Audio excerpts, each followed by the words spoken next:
नमस्कार दोस्तों, जय हिंद, वंदे मातरम। अपना सक्षम पॉइंट यूट्यूब चैनल पर एक बार फिर से आप सभी का हार्दिक स्वागत है। फर्स्ट ग्रेड हिस्ट्री सब्जेक्ट की टेस्ट सीरीज सॉल्यूशन की क्लास में आज 50वें नंबर क्लास और इस सीरीज की आज अंतिम क्लास है। जो गणपत सर के द्वारा टेस्ट सीरीज 1.0 चलाई गई थी, उनके सारे 50 टेस्ट सॉल्यूशन करवा दिए हैं। आज ये 50वां टेस्ट और अंतिम टेस्ट है। इसके पश्चात जो सर के द्वारा टेस्ट सीरीज 2.0 चल रही है, उसमें अभी तक जो तीन टेस्ट हुए हैं एंशंट हिस्ट्री के। चार टेस्ट हो गए, एक कल ही हुआ था, तो चार टेस्ट हो गए हैं। उनका एक टेस्ट और होने के बाद एंशंट हिस्ट्री के 5 टेस्ट हो जाएंगे, तो वो क्लासें भी शुरू कर देंगे। तो यह जो टेस्ट सीरीज 1.0 थी, इसकी आज अंतिम क्लास है। दो किताबों की और डिमांड चल रही थी। एक नाथ पब्लिकेशन की तरफ से जो आने वाली बुक है, पवन भंवरिया सर की जो बुक आई थी अभी 15-20 दिन पहले, भारतीय इतिहास की, उसकी। और एक दूसरी बुक थी रवि कुलेरिया सर की, प्राचीन भारतीय इतिहास की जो ऑब्जेक्टिव बुक है। तो इन दोनों बुकों की आपके द्वारा बहुत सारे कमेंट आए थे, बहुत से लोगों के मैसेज आए थे कि इन इन दोनों बुकों की भी रीडिंग करवाओ। तो इन बुकों को लेकर टेलीग्राम चैनल पर 2 दिन पहले वोटिंग भी करवाई थी, पहले कौन सी शुरू की जाए, क्योंकि इतना समय है नहीं कि दोनों बुक एक साथ चलाई जाए। तो मैंने कहा कि पहले एक कौन सी करवाई जाए। तो आप में से अधिकतर लोगों ने दोनों, आधे लोगों ने फर्स्ट बुक को चॉइस किया, आधे ने सेकंड को चॉइस किया है। तो सभी का डिमांड रही है कि दोनों ही बुक शुरू की जाए। तो एक दिन में दो बुक तो पॉसिबल नहीं होगी, तो वीक में 3-4 दिन जो है पवन भंवरिया सर की, और 2 या 3 दिन है जो रवि कुलेरिया सर की जो बुक है वो शुरू करेंगे। तो कल या परसों से इन बुक की रीडिंग भी शुरू करेंगे। तो जिनको पवन भंवरिया सर की बुक भारतीय इतिहास वाली और रवि कुलेरिया सर की जो एंशियंट हिस्ट्री की ऑब्जेक्टिव बुक है, वो दोनों बुक भी पढ़नी है, तो वो भी हमारे चैनल पर कंटिन्यू बने रहना। और जिन्होंने अभी तक चैनल को सब्सक्राइब नहीं किया है, कृपया वो चैनल को सब्सक्राइब भी कर लेवे। तो बिना समय खराब किए आज की क्लास को शुरू करते हैं। आज की क्लास का जो पहला प्रश्न है, आज की क्लास का पहला प्रश्न है कि सल्तनत कालीन संगीत कला के संबंध में, सल्तनत कालीन संगीत कला के संबंध में निम्नलिखित में से कौन सा कथन असत्य है। सल्तनत कालीन जो संगीत कला थी, उनमें से कौन सा कथन है जो असत्य कथन है। सबसे पहला कथन है कि सहाचुंगी, मेजर अफरोज तथा नुसरत खातून जैसी गायिकाएं जलालुद्दीन खिलजी के दरबार में थी। तो सहाचुंगी, मेहर अफरोज तथा नुसरत खातून जैसी गायिकाएं हैं वो जलालुद्दीन खिलजी के दरबार में थी। यह बात बिल्कुल सही है। दूसरे, तुर्मती खातून अलाउद्दीन खिलजी के दरबार की स्त्री संगीतज्ञ थी। तो तुर्मती खातून है जो अलाउद्दीन खिलजी के दरबार में एक स्त्री संगीतज्ञ थी, यह बात भी सत्य है। तीसरा है कि मोहम्मद बिन तुगलक के समय संगीत के शास्त्रीय ग्रंथ राग दर्पण का फारसी अनुवाद हुआ था। तो संगीत का जो शास्त्रीय ग्रंथ है राग दर्पण, इसका जो फारसी अनुवाद हुआ था, यह मोहम्मद बिन तुगलक के समय नहीं, बल्कि यह हुआ था फिरोज शाह तुगलक के समय। तो यह एफएसटी के समय इसका फारसी अनुवाद हुआ था राग दर्पण का, ना कि मोहम्मद बिन तुगलक के समय। इसलिए 3 नंबर ऑप्शन इसका असत्य होगा। चौथा ऑप्शन है कि लज्जत ए सिकंदरी, लज्जत ए सिकंदरी नामक संगीत ग्रंथ की रचना सिकंदर लोदी के काल में हुई थी। तो लज्जत ए सिकंदरी नामक जो संगीत ग्रंथ है, इसकी रचना सिकंदर लोदी के काल में हुई थी, यह बात भी सही है। तो इसमें असत्य कथन पूछा है, 3 नंबर जो इसका असत्य होगा। नेक्स्ट क्वेश्चन है कि सिंधु नदी घाटी सभ्यता के किस स्थल से सौ काष्ठ पेटिका, काफिन ताबूत के साक्ष्य मिले हैं। तो सिंधु घाटी सभ्यता के कौन से स्थल से सौ का काष्ठ पेटिका मिली है, तो यह मिली है हड़प्पा से। 2 नंबर ऑप्शन। हड़प्पा क्षेत्र से 3 कक्षों वाला R37 कब्रिस्तान मिला है। इसमें 100 काष्ठ पेटिका मिली है जो देवदार की लकड़ी से निर्मित है। यह संभवतः किसी विदेशी की कब्र है। लोथल से 3 युग्म समाधान, वहीं कालीबंगा से 1 युग्म समाधान प्राप्त हुआ है। नेक्स्ट क्वेश्चन है कि यह कथन किसका है। यह कथन किसका है कि अकबर के शासन में इलाहाबाद में 40 स्तंभ युक्त मंजिल के निर्माण में 5,000 से 20,000 लोगों ने 40 साल तक काम किया था। अकबर के शासन में इलाहाबाद में 40 स्तंभ युक्त मंजिल के निर्माण में 4,000 से 20,000 लोगों ने 40 साल तक का काम किया है। तो यह कथन किसका है, तो यह कथन है विलियम फिंच का। विलियम फिंच ने जो यह बात कही थी। अकबर ने इलाहाबाद के 40 स्तंभों का राजमहल, जिसके निर्माण में विलियम फिंच के लेखानुसार 40 वर्ष लगे थे, तथा विभिन्न वर्गों से 5,000 से लेकर 20,000 तक मजदूर लगाए गए थे। नेक्स्ट क्वेश्चन है कि कविंदाचार्य सरस्वती ने अपने ग्रंथ कविंद्र कल्पलता के छंद किस शासक को समर्पित किए? कविंदाचार्य सरस्वती ने अपने ग्रंथ कविंद्र कल्पलता के छंद किस शासक को समर्पित किए थे? तो ये किए थे शाहजहां को समर्पित। 3 नंबर ऑप्शन। सरस्वती कविंदाचार्य को शाहजहां का संरक्षण प्राप्त था। इनके आग्रह पर ही बनारस व प्रयाग में हिंदू तीर्थयात्रों पर लगने वाले कर को समाप्त किया गया था। तो सरस्वती कविंद्राचार्य जो शाहजहां का संरक्षण प्राप्त था और इन्हीं के आग्रह पर सरस्वती कविंद्राचार्य के आग्रह पर ही बनारस और प्रयाग में हिंदू तीर्थयात्रों पर लगने वाले कर को समाप्त किया गया था। नेक्स्ट क्वेश्चन है कि मुगलों के शासन में निम्नलिखित में से कौन सी जागीरें अमीरों को वंशानुगत एवं स्थायी रूप से प्रदान की गई? तो मुगलों के शासन में कौन कौन सी जागीरें हैं जो अमीरों को वंशानुगत और स्थायी रूप से प्रदान की गई थी? तो इसमें एक वतन जागीर और अल्तमगा जागीर और वतन जागीर है जो अमीरों को वंशानुगत और स्थायी रूप से प्रदान की जाती थी। तो 2 और 3, 2 नंबर ऑप्शन है जो इसका राइट आंसर है।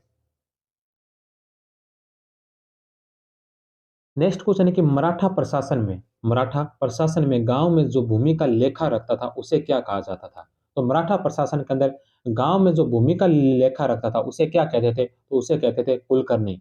2 नंबर ऑप्शन है जो इसका राइट आंसर है। ग्राम प्रशासन का मुख्य अधिकारी पटेल होता था जो भू राजस्व न्यायिक तथा अन्य प्रशासनिक कार्य करता था। पटेल के नीचे कुलकर्णी होता था जो गांव की भूमि का लेखा रखता था। नेक्स्ट क्वेश्चन है कि 1944 ईस्वी में जयपुर राज्य मीणा सुधार समिति का अध्यक्ष किसे बनाया गया था? तो 1944 ईस्वी में जयपुर राज्य मीणा सुधार समिति का अध्यक्ष किसे बनाया था? तो यह अध्यक्ष बनाया था बंशीधर शर्मा को।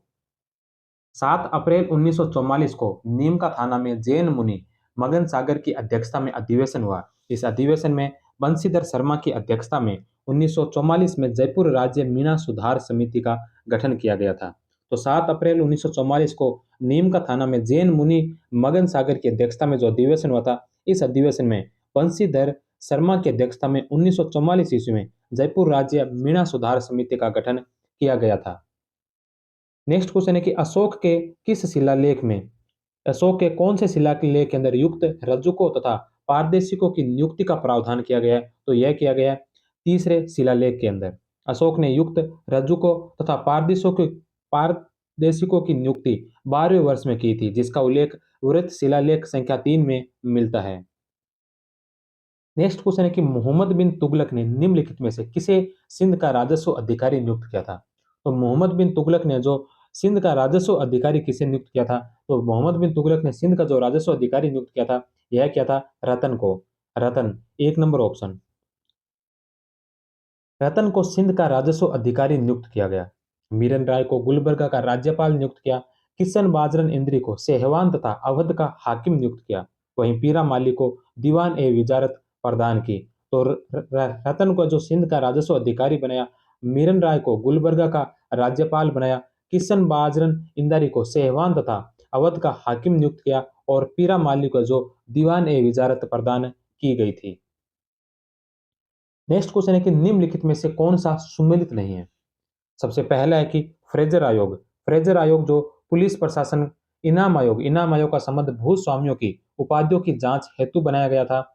स्किन आयोग जो सेना का भारतीयकरण करने के बारे में इस स्किन समिति का जो गठन है सेना का भारतीयकरण करने के बारे में समिति का गठन किया। और बटलर समिति है जो टकसाल संबंधी सुझाव के लिए। तो बटलर समिति का जो गठन है यह टकसाल संबंधी सुझाव के लिए नहीं बल्कि यह देशी राज्यों और ब्रिटिश परम सत्ता के बीच संबंध को परिभाषित करने के लिए इस बटलर समिति का गठन किया था। तो 4 नंबर ऑप्शन गलत है, इसका संबंध टकसाल से नहीं है। तो 1, 2 और 3 सत्य है और 4 है जो इसका असत्य है। बटलर समिति का गठन 1927 में किया गया। बटलर समिति का गठन 1927 में किया गया जिसका संबंध देशी राज्यों तथा ब्रिटिश परम सत्ता के बीच संबंधों को परिभाषित करने से संबंधित था। टकसाल संबंधी जो सुझाव है यह लेंसडाउन के समय 1893 में हार्शल समिति का गठन किया गया था। तो टकसाल संबंधी सुझाव के लिए लेंसडाउन के समय 1893 में हार्शल समिति का गठन किया गया था। नेक्स्ट क्वेश्चन है मानववाद शब्द का सर्वप्रथम प्रयोग किसके द्वारा किया गया था? तो मानववाद शब्द का जो सर्वप्रथम प्रयोग किया गया था यह मानववाद शब्द शब्द का सबसे पहले प्रयोग किया था नीथ हेमर ने। इरेस्मस को जो मानववाद का राजकुमार कहा जाता है, मानववाद का राजकुमार जो इरेस्मस को कहा जाता है, वहीं मानववाद का जो जनक है वो पेट्रा को कहा जाता है। तो मानववाद का जनक पेट्रा है, मानववाद का राजकुमार इरेस्मस है, और मानववाद शब्द का जो सर्वप्रथम प्रयोग किया था यह किया था नीथ हेमर के द्वारा। मानववाद शब्द लैटिन भाषा के ह्यूमैनिटीज से बना है। इस शब्द का सर्वप्रथम प्रयोग नीथ हेमर के द्वारा किया गया था। पेट्रार्क को मानववाद का पिता कहा जाता है। इरेस्मस को मानववादियों का राजकुमार कहा जाता है। ड्यूक ऑफ मांटवा ने मानववाद का एक शिक्षण केंद्र स्थापित किया। 1439 में इटली में प्रथम मानववादी अकादमी की स्थापना हुई थी। तो प्रथम मानववादी अकादमी की स्थापना इटली में 1439 ईस्वी में की गई थी। नेक्स्ट क्वेश्चन है कि अमेरिकी स्वतंत्रता संग्राम के दौरान ट्रेटन का युद्ध कब लड़ा गया था? तो अमेरिकी स्वतंत्रता संग्राम के समय ट्रेटन का युद्ध कब हुआ था? तो यह ट्रेटन का जो युद्ध हुआ था यह हुआ था दिसंबर 1776 ईस्वी को। एक नंबर ऑप्शन है जो इसका राइट आंसर है।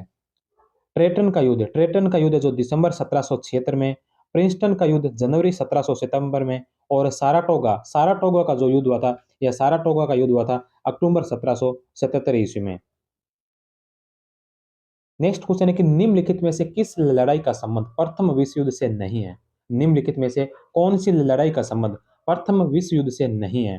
तो सोम की लड़ाई, जटलैंड की लड़ाई और पासनडेल की लड़ाई, ये इन तीनों का संबंध प्रथम विश्व युद्ध से है। लेकिन डायनामो डायनामो की जो लड़ाई है इसका संबंध है जो प्रथम विश्व युद्ध से नहीं है। तो 4 नंबर ऑप्शन है जो इसका राइट आंसर होगा। प्रथम विश्व युद्ध की लड़ाइयाँ, मार्न की लड़ाई जो सितंबर 1914 में हुई थी, सोम और जटलैंड की जो लड़ाई है यह 1916 की है। पासनडेल की लड़ाई 1917 की है। इसमें पासनडेल की लड़ाई जर्मनी और इंग्लैंड के मध्य हुई थी। नेक्स्ट क्वेश्चन है कि कुओमिंतांग दल का गठन कब हुआ था? कुओमिंतांग दल का गठन कब हुआ था? तो यह गठन हुआ था 1912 ईस्वी में।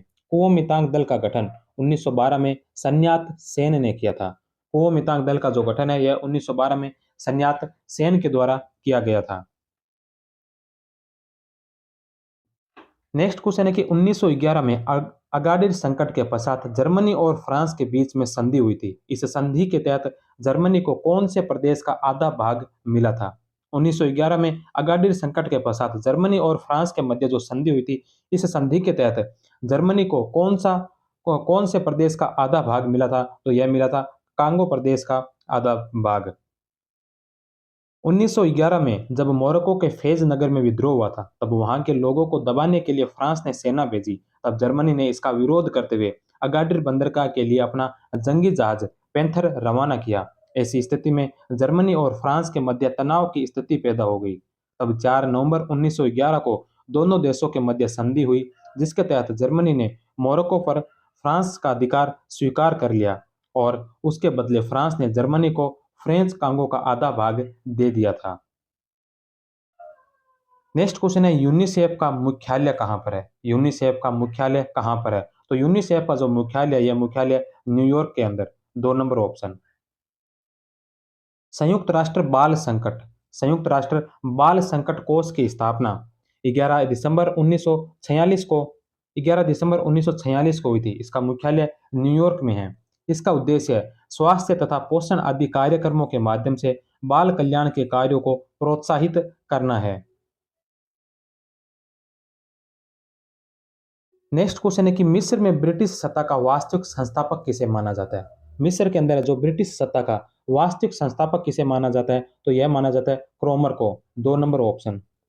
इस्माइल पाशा फिजूल खर्ची होने के कारण फ्रांसीसियों तथा अंग्रेजों से कर्जा लिया था। धन की कमी धन की कमी के कारण 1875 में इन्होंने स्वेज नहर के सारे अधिकार इंग्लैंड को बेच डाले तथा आर्थिक स्थिति खराब होने के कारण इस्माइल पाशा ने अपने समस्त ऋणों को चुकाने से इनकार कर दिया। अपनी पूंजीपतियों के अपील पर इंग्लैंड और फ्रांस ने 1879 में मिस्र पर संयुक्त आर्थिक नियंत्रण स्थापित कर लिया। इसके विरोध में एक सैनिक अफसर अराबी बेग के नेतृत्व में राष्ट्रीय आंदोलन उठ खड़ा हुआ। उसका नारा था मिस्र वासियों के लिए। 13 सितंबर 1882 को तेल अल कबीर के युद्ध में अराबी बेग को हराकर इंग्लैंड ने काहिरा पर अधिकार कर लिया। 1884 में राजदूत बनाकर भेजे गए क्रोमर को मिस्र में ब्रिटिश सत्ता का वास्तविक संस्थापक माना जाता है। नेक्स्ट क्वेश्चन है कि रूसो को क्रांतिकारियों का पैगंबर किसने कहा था? रूसो को क्रांतिकारियों का पैगंबर किसने कहा था? तो रूसो को क्रांतिकारियों का पैगंबर कहा था लियो गर्साई के द्वारा। 2 नंबर ऑप्शन। लियो गर्साई ने रूसो को क्रांतिकारियों का पैगंबर कहा था। नेपोलियन ने रूसो के बारे में कहा था, यदि रूसो न होता तो फ्रांसीसी क्रांति असंभव होती। नेपोलियन ने रूसो के बारे में कहा था कि यदि रूसो नहीं होता तो फ्रांसीसी क्रांति है जो असंभव होती। नेक्स्ट क्वेश्चन है कि वाणिज्यवाद का उदय सबसे पहले किस देश में हुआ था? वाणिज्यवाद का उदय सबसे पहले कौन से देश में हुआ था? तो वाणिज्यवाद का उदय जो सबसे पहले हुआ था यह हुआ था स्पेन के अंदर। किसी राष्ट्र के द्वारा व्यापार को एक मुहिम या अभियान के रूप में संचालित करने को वाणिज्यवाद या बुलियनवाद कहा जाता है। इसमें सोना चांदी के निर्गमन को हतोत्साहित कर आगमन को प्रोत्साहित किया जाता है। वाणिज्यवाद का उदय सबसे पहले स्पेन के अंदर हुआ था, क्योंकि स्पेन ही पहला देश था जहां उसके अमेरिकी साम्राज्य से भारी मात्रा में सोने चांदी की बाढ़ आई थी। नेक्स्ट क्वेश्चन है कि शेख सरफुद्दीन याह्या मुनीरी किस सिलसिले के प्रसिद्ध संत थे? शेख सरफुद्दीन याह्या मुनीरी किस सिलसिले के प्रसिद्ध संत थे? तो ये थे फिरदौसी सिलसिले के संत। भारत में फिरदौसी सिलसिले की स्थापना शेख बदरुद्दीन समरकंदी ने की थी। यह बिहार में अधिक प्रसिद्ध था। बिहार में शेख सरफुद्दीन याह्या बिन फिरदौसी सिलसिले के प्रसिद्ध संत थे, जो फिर फिरोज शाह तुगलक के समकालीन थे। नेक्स्ट क्वेश्चन है निम्नलिखित में से कौन सी रचना सूरदास की नहीं है? निम्नलिखित में से कौन सी रचना सूरदास की नहीं है? तो साहित्य लहरी, सूर सागर और सूर सारावली, ये तीनों जो रचनाएं ये सूरदास की है। लेकिन पार्वती मंगल जो रचना है तुलसीदास की रचना है, ना कि सूरदास की। पार्वती मंगल तुलसीदास की रचना है। सूरदास अकबर तथा जहांगीर के समकालीन थे तथा इन्होंने जहांगीर के संरक्षण में सूर सागर की रचना की थी। नेक्स्ट क्वेश्चन है कि निम्नलिखित में से किस सुल्तान ने सर्वप्रथम साम्राज्य की सीमाओं की सुरक्षा हेतु एक विशेष सेना को नियुक्त किया था? निम्नलिखित में से किस सुल्तान ने सर्वप्रथम साम्राज्य की सीमाओं की सुरक्षा हेतु एक विशेष सेना को नियुक्त किया था? तो यह किया था बलबन ने। बलबन ने मंगोल आक्रमण से बचने के लिए उत्तरी पश्चिमी सीमा पर किलों की श्रृंखला बनाई। बलबन ने संपूर्ण सीमांत प्रदेश को 2 भागों में विभाजित किया। सुनम, समाना तथा उच्च के प्रांत छोटे पुत्र बुगरा खान को तथा मुल्तान, सिंध, लाहौर को बड़े पुत्र मोहम्मद खान को सौंपे थे।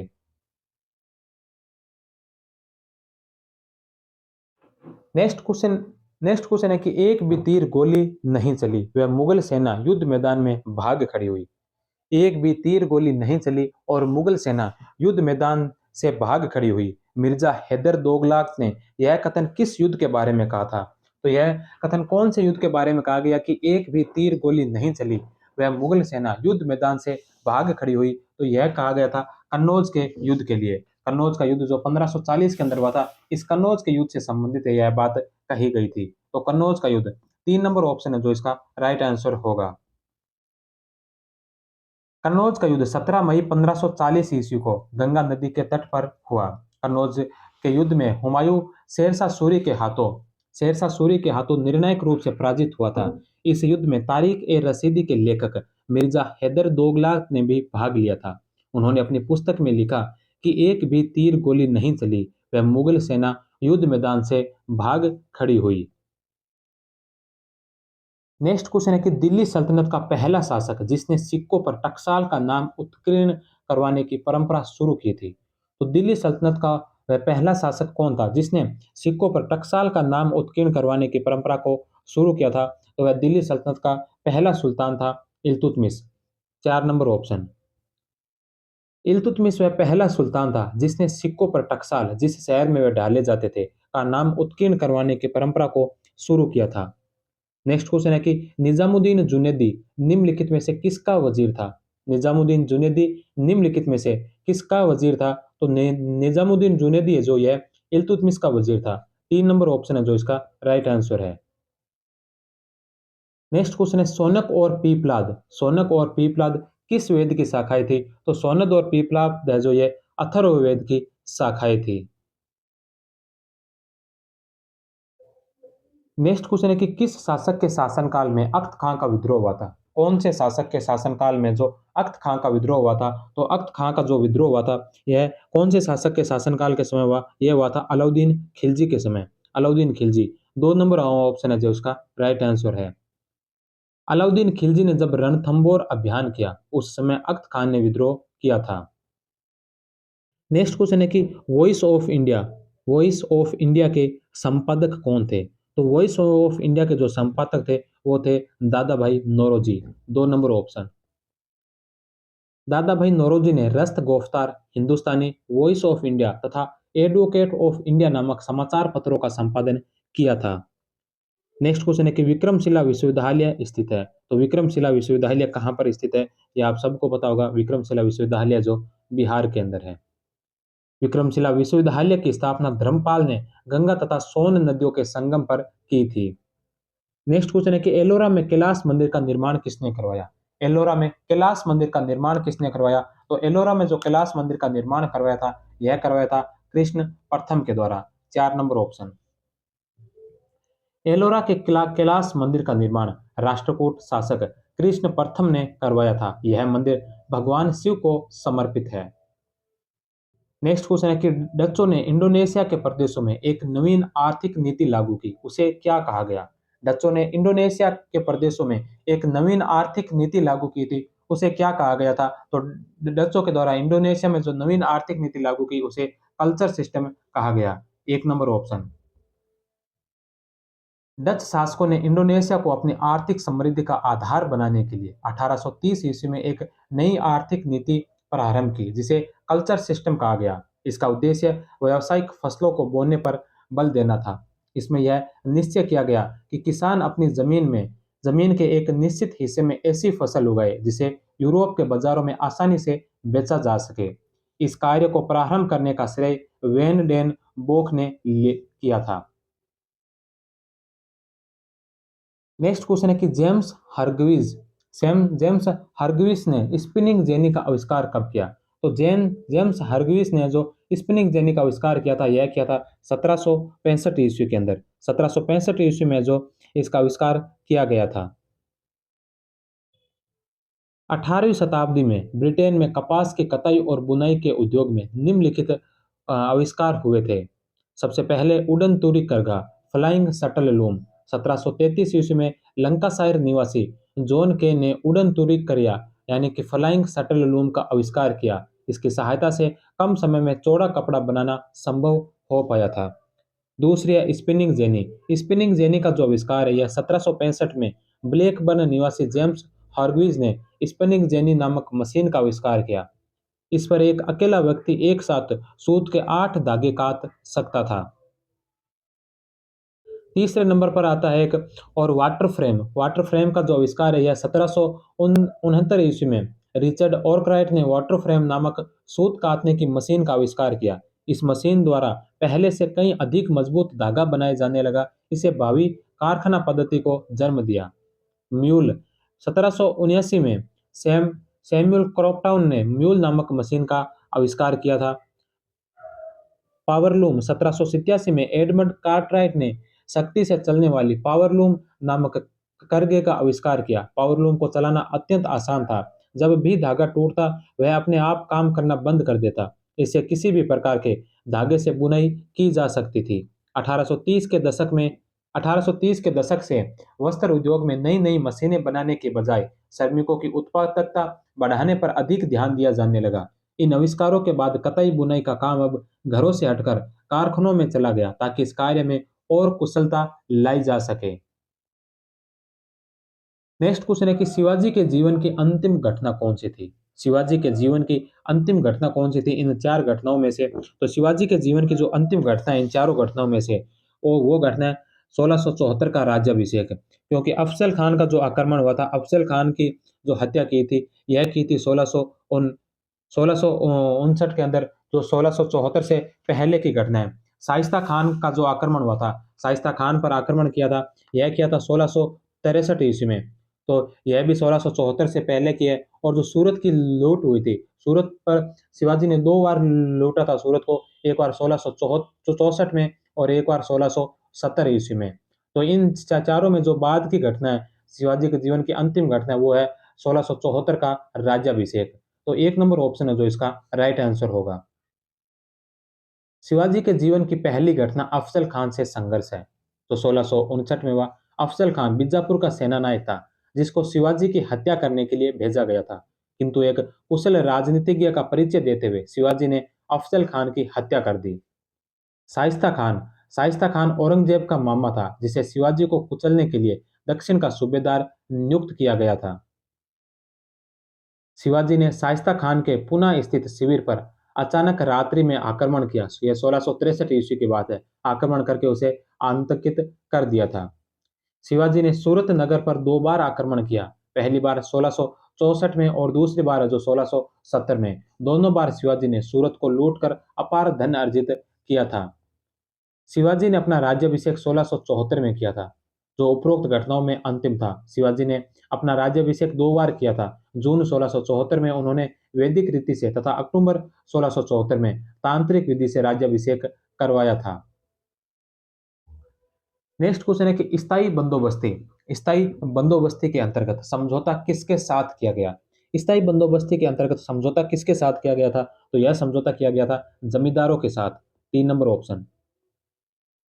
1786 में लॉर्ड कॉर्नवालिस बंगाल का गवर्नर जनरल बनकर आया और उसने बंगाल में स्थायी बंदोबस्त लागू किया। इस व्यवस्था में जमींदारों की भूमि को लेकर जॉन शोर तथा जेम्स ग्रांट के विचार एक दूसरे के विरोधी थे। जॉन शोर जमींदारों को भूमि का स्वामी स्वीकार करता था और वे ही लगान देने के वास्तविक अधिकारी थे, जबकि ग्रांट के अनुसार समस्त भूमि सरकार की है तथा जमींदार इसके कर संग्रहकर्ता से अधिक नहीं है। कॉर्नवालिस शोर के विचारों से सहमत था।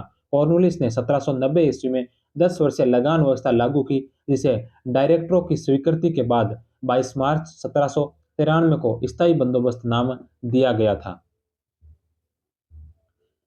इस व्यवस्था में लगान का 10/11 भाग है जो सरकार का तथा 1/11 भाग है जो जमींदारों का निश्चित किया गया। स्थायी बंदोबस्त बंगाल, बिहार, उड़ीसा तथा उत्तर प्रदेश के वाराणसी व गाजीपुर क्षेत्र तथा उत्तरी कर्नाटक में लागू किया गया। इसके अंतर्गत ब्रिटिश भारत का 19% क्षेत्र है जो इसमें शामिल था। नेक्स्ट क्वेश्चन है कि इस्क्रा इस्क्रा क्या है? तो इस्क्रा जो एक समाचार पत्र है। इस्क्रा एक समाचार पत्र है। 1 नंबर ऑप्शन। जर्मनी के म्यूनिख नगर में रह रहे लेनिन ने 11 सितंबर 1900 ईस्वी को इस्क्रा, जिसका अर्थ है चिंगारी, नामक समाचार पत्र का पहला अंक निकाला। इसके संपादकों में लेनिन, प्लेखनोव, तांतोव, एब्सडोल्ड और वेरा जासुलिचे थे। अप्रैल 1903 में लेनिन जिनेवा आ गए। अब जिनेवा से ही पार्टी का अखबार इस्क्रा प्रकाशित होने लगा था। नेक्स्ट क्वेश्चन है कि किसानों के समर्थन में आंदोलन शुरू करने वाली मारवाड़ लोक परिषद की स्थापना कब हुई थी?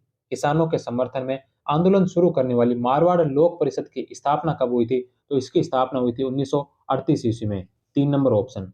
मारवाड़ लोक परिषद की स्थापना 1938 में जयनारायण व्यास के द्वारा की गई थी। तो मारवाड़ लोक परिषद की जो स्थापना है 1938 में की गई थी और यह की गई थी जयनारायण व्यास के द्वारा। यदि समाज में क्रांति लानी है तो सत्ता युवाओं को सौंप दो। यदि समाज में क्रांति लानी है तो सत्ता जो युवाओं को सौंप दो। यह कथन किसका था? तो यह कथन था मैजेनी का। 2 नंबर ऑप्शन। 1821 में नेपल्स के विद्रोह के बाद अनेक लोगों ने इटली से विस्थापन एवं दुर्दशा के विरोध में मैजिनी ने काले कपड़े धारण किए, जिसको जीवन पर्यंत अपनाया था। नेक्स्ट क्वेश्चन है कि महिला अंतर्राष्ट्रीय संघ की स्थापना लतिका घोष ने कब की थी? महिला राष्ट्रीय संघ की स्थापना जो लतिका घोष ने कब की थी? तो महिला राष्ट्रीय संघ की जो स्थापना है यह लतिका घोष के द्वारा 1928 ईस्वी में की गई थी। लतिका घोष ने सुभाष चंद्र बोस की सलाह पर 1928 ईस्वी में चटगांव में महिला राष्ट्रीय संघ की स्थापना की थी। नेक्स्ट क्वेश्चन है कि निम्नलिखित में से कौन सा कथन स्वामी दयानंद सरस्वती के बारे में असत्य कथन है? निम्नलिखित में से कौन सा कथन है जो स्वामी दयानंद सरस्वती के बारे में असत्य कथन है? सबसे पहला कि 1873 में कोलकाता में केशव चंद्र सेन से भेंट करने के बाद उनकी सलाह पर इन्होंने हिंदी में व्याख्यान देने शुरू किए थे। तो 1873 में कोलकाता में केशव चंद्र सेन से भेंट करने के बाद और उनकी सलाह पर स्वामी दयानंद सरस्वती ने जो हिंदी में व्याख्यान देने शुरू किए थे, ये बात सही है। दूसरा, एकेश्वरवाद का समर्थन किया। दयानंद सरस्वती ने जो एकेश्वरवाद का समर्थन किया था, यह भी सत्य है। 10 अप्रैल 1875 को बंबई में आर्य समाज की स्थापना की। इस समय इसमें 10 नियमों का समावेश किया गया। तो दयानंद सरस्वती के द्वारा 10 अप्रैल 1875 को बंबई में आर्य समाज की स्थापना की थी, यह बात सत्य है। लेकिन इसके अंदर 10 नियम नहीं थे, बल्कि इसमें 28 नियम थे। तो इसमें 28 नियम थे। उसके पश्चात दो साल के पश्चात 1877 के अंदर है जो इसमें नियम को घटाकर 10 कर दिया था। तो जब 1875 में आर्य समाज की स्थापना बंबई में हुई थी, उस समय इसके अंदर जो 28 नियमों का समावेश किया गया था। तो 3 नंबर ऑप्शन इसका गलत होगा। चौथा, की मूर्ति पूजा व बहुदेववाद का विरोध किया। स्वामी दयानंद सरस्वती ने मूर्ति पूजा का और बहुदेववाद का विरोध किया था, एकेश्वरवाद का समर्थन किया था। तो 4 नंबर ऑप्शन इसका सही है। तो असत्य कथन पूछा है, 3 नंबर ऑप्शन इसका असत्य कथन होगा। 10 अप्रैल 1875 को बंबई में आर्य समाज की स्थापना की और इसमें 28 नियमों का समावेश किया गया। 1877 में लाहौर में आर्य समाज की स्थापना कर नियमों की संख्या जो घटाकर 10 कर दी गई थी। नेक्स्ट क्वेश्चन है कि निम्नलिखित में से कौन सा असत्य है। तो इसमें भी हमें बताना है कि कौन सा कथन है जो असत्य है। सबसे पहला है कि टीवी रामास्वामी नायकर ने तमिल साप्ताहिक पत्रिका कुड़ी अरासु 2 मई 1925 को प्रारंभ की थी। तो टीवी रामास्वामी नायकर ने तमिल साप्ताहिक पत्रिका कुड़ी अरासु जो 2 मई 1925 को प्रारंभ की थी, यह बात बिल्कुल सही है। दूसरा ऑप्शन है कि टी एम नायर और पी त्यागराज चेट्टी द्वारा आत्मसम्मान आंदोलन चलाया गया। ई टी एम नायर और पी त्यागराज चेट्टी द्वारा आत्मसम्मान आंदोलन चलाया गया। तो आत्मसम्मान जो आंदोलन है यह टी एम नायर और पी त्यागराज चेट्टी द्वारा नहीं, बल्कि यह ईवी रामास्वामी के द्वारा चलाया गया था। तो ये ईवी रामास्वामी के द्वारा चलाया गया था आत्मसम्मान आंदोलन, ना कि टी एम नायर और पी त्यागराज के द्वारा। तो 2 नंबर ऑप्शन इसका गलत होगा। तीसरा ऑप्शन है कि 1936 ईस्वी में त्रावणकोर के महाराजा ने सरकार नियंत्रित सभी हिंदू जातियों के लिए खोल दिए। 1936 ईस्वी में त्रावणकोर के महाराजा ने सरकार नियंत्रित सभी हिंदू जातियों के लिए खोल दिए थे, यह बात सत्य है। गुरुवायूर सत्याग्रह जो 1931 से 33 तक चला था का संबंध अस्पृश्य भक्तों को मंदिर में प्रवेश से था, तो यह बात भी सत्य है। गुरुवायूर सत्याग्रह जो 1931 से 1933 तक चला, इस सत्याग्रह का संबंध है जो अस्पृश्य भक्तों को मंदिर में प्रवेश करवाने से था, तो यह बात सही है। 2 नंबर ऑप्शन है जो इसका गलत होगा।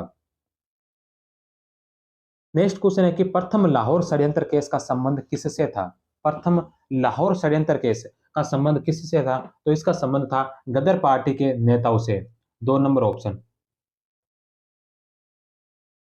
प्रथम लाहौर षड्यंत्र केस का संबंध गदर आंदोलन के नेताओं से था तथा दिल्ली लाहौर षड्यंत्र केस का जो संबंध है यह भगत सिंह, सुखदेव और राजगुरु से था।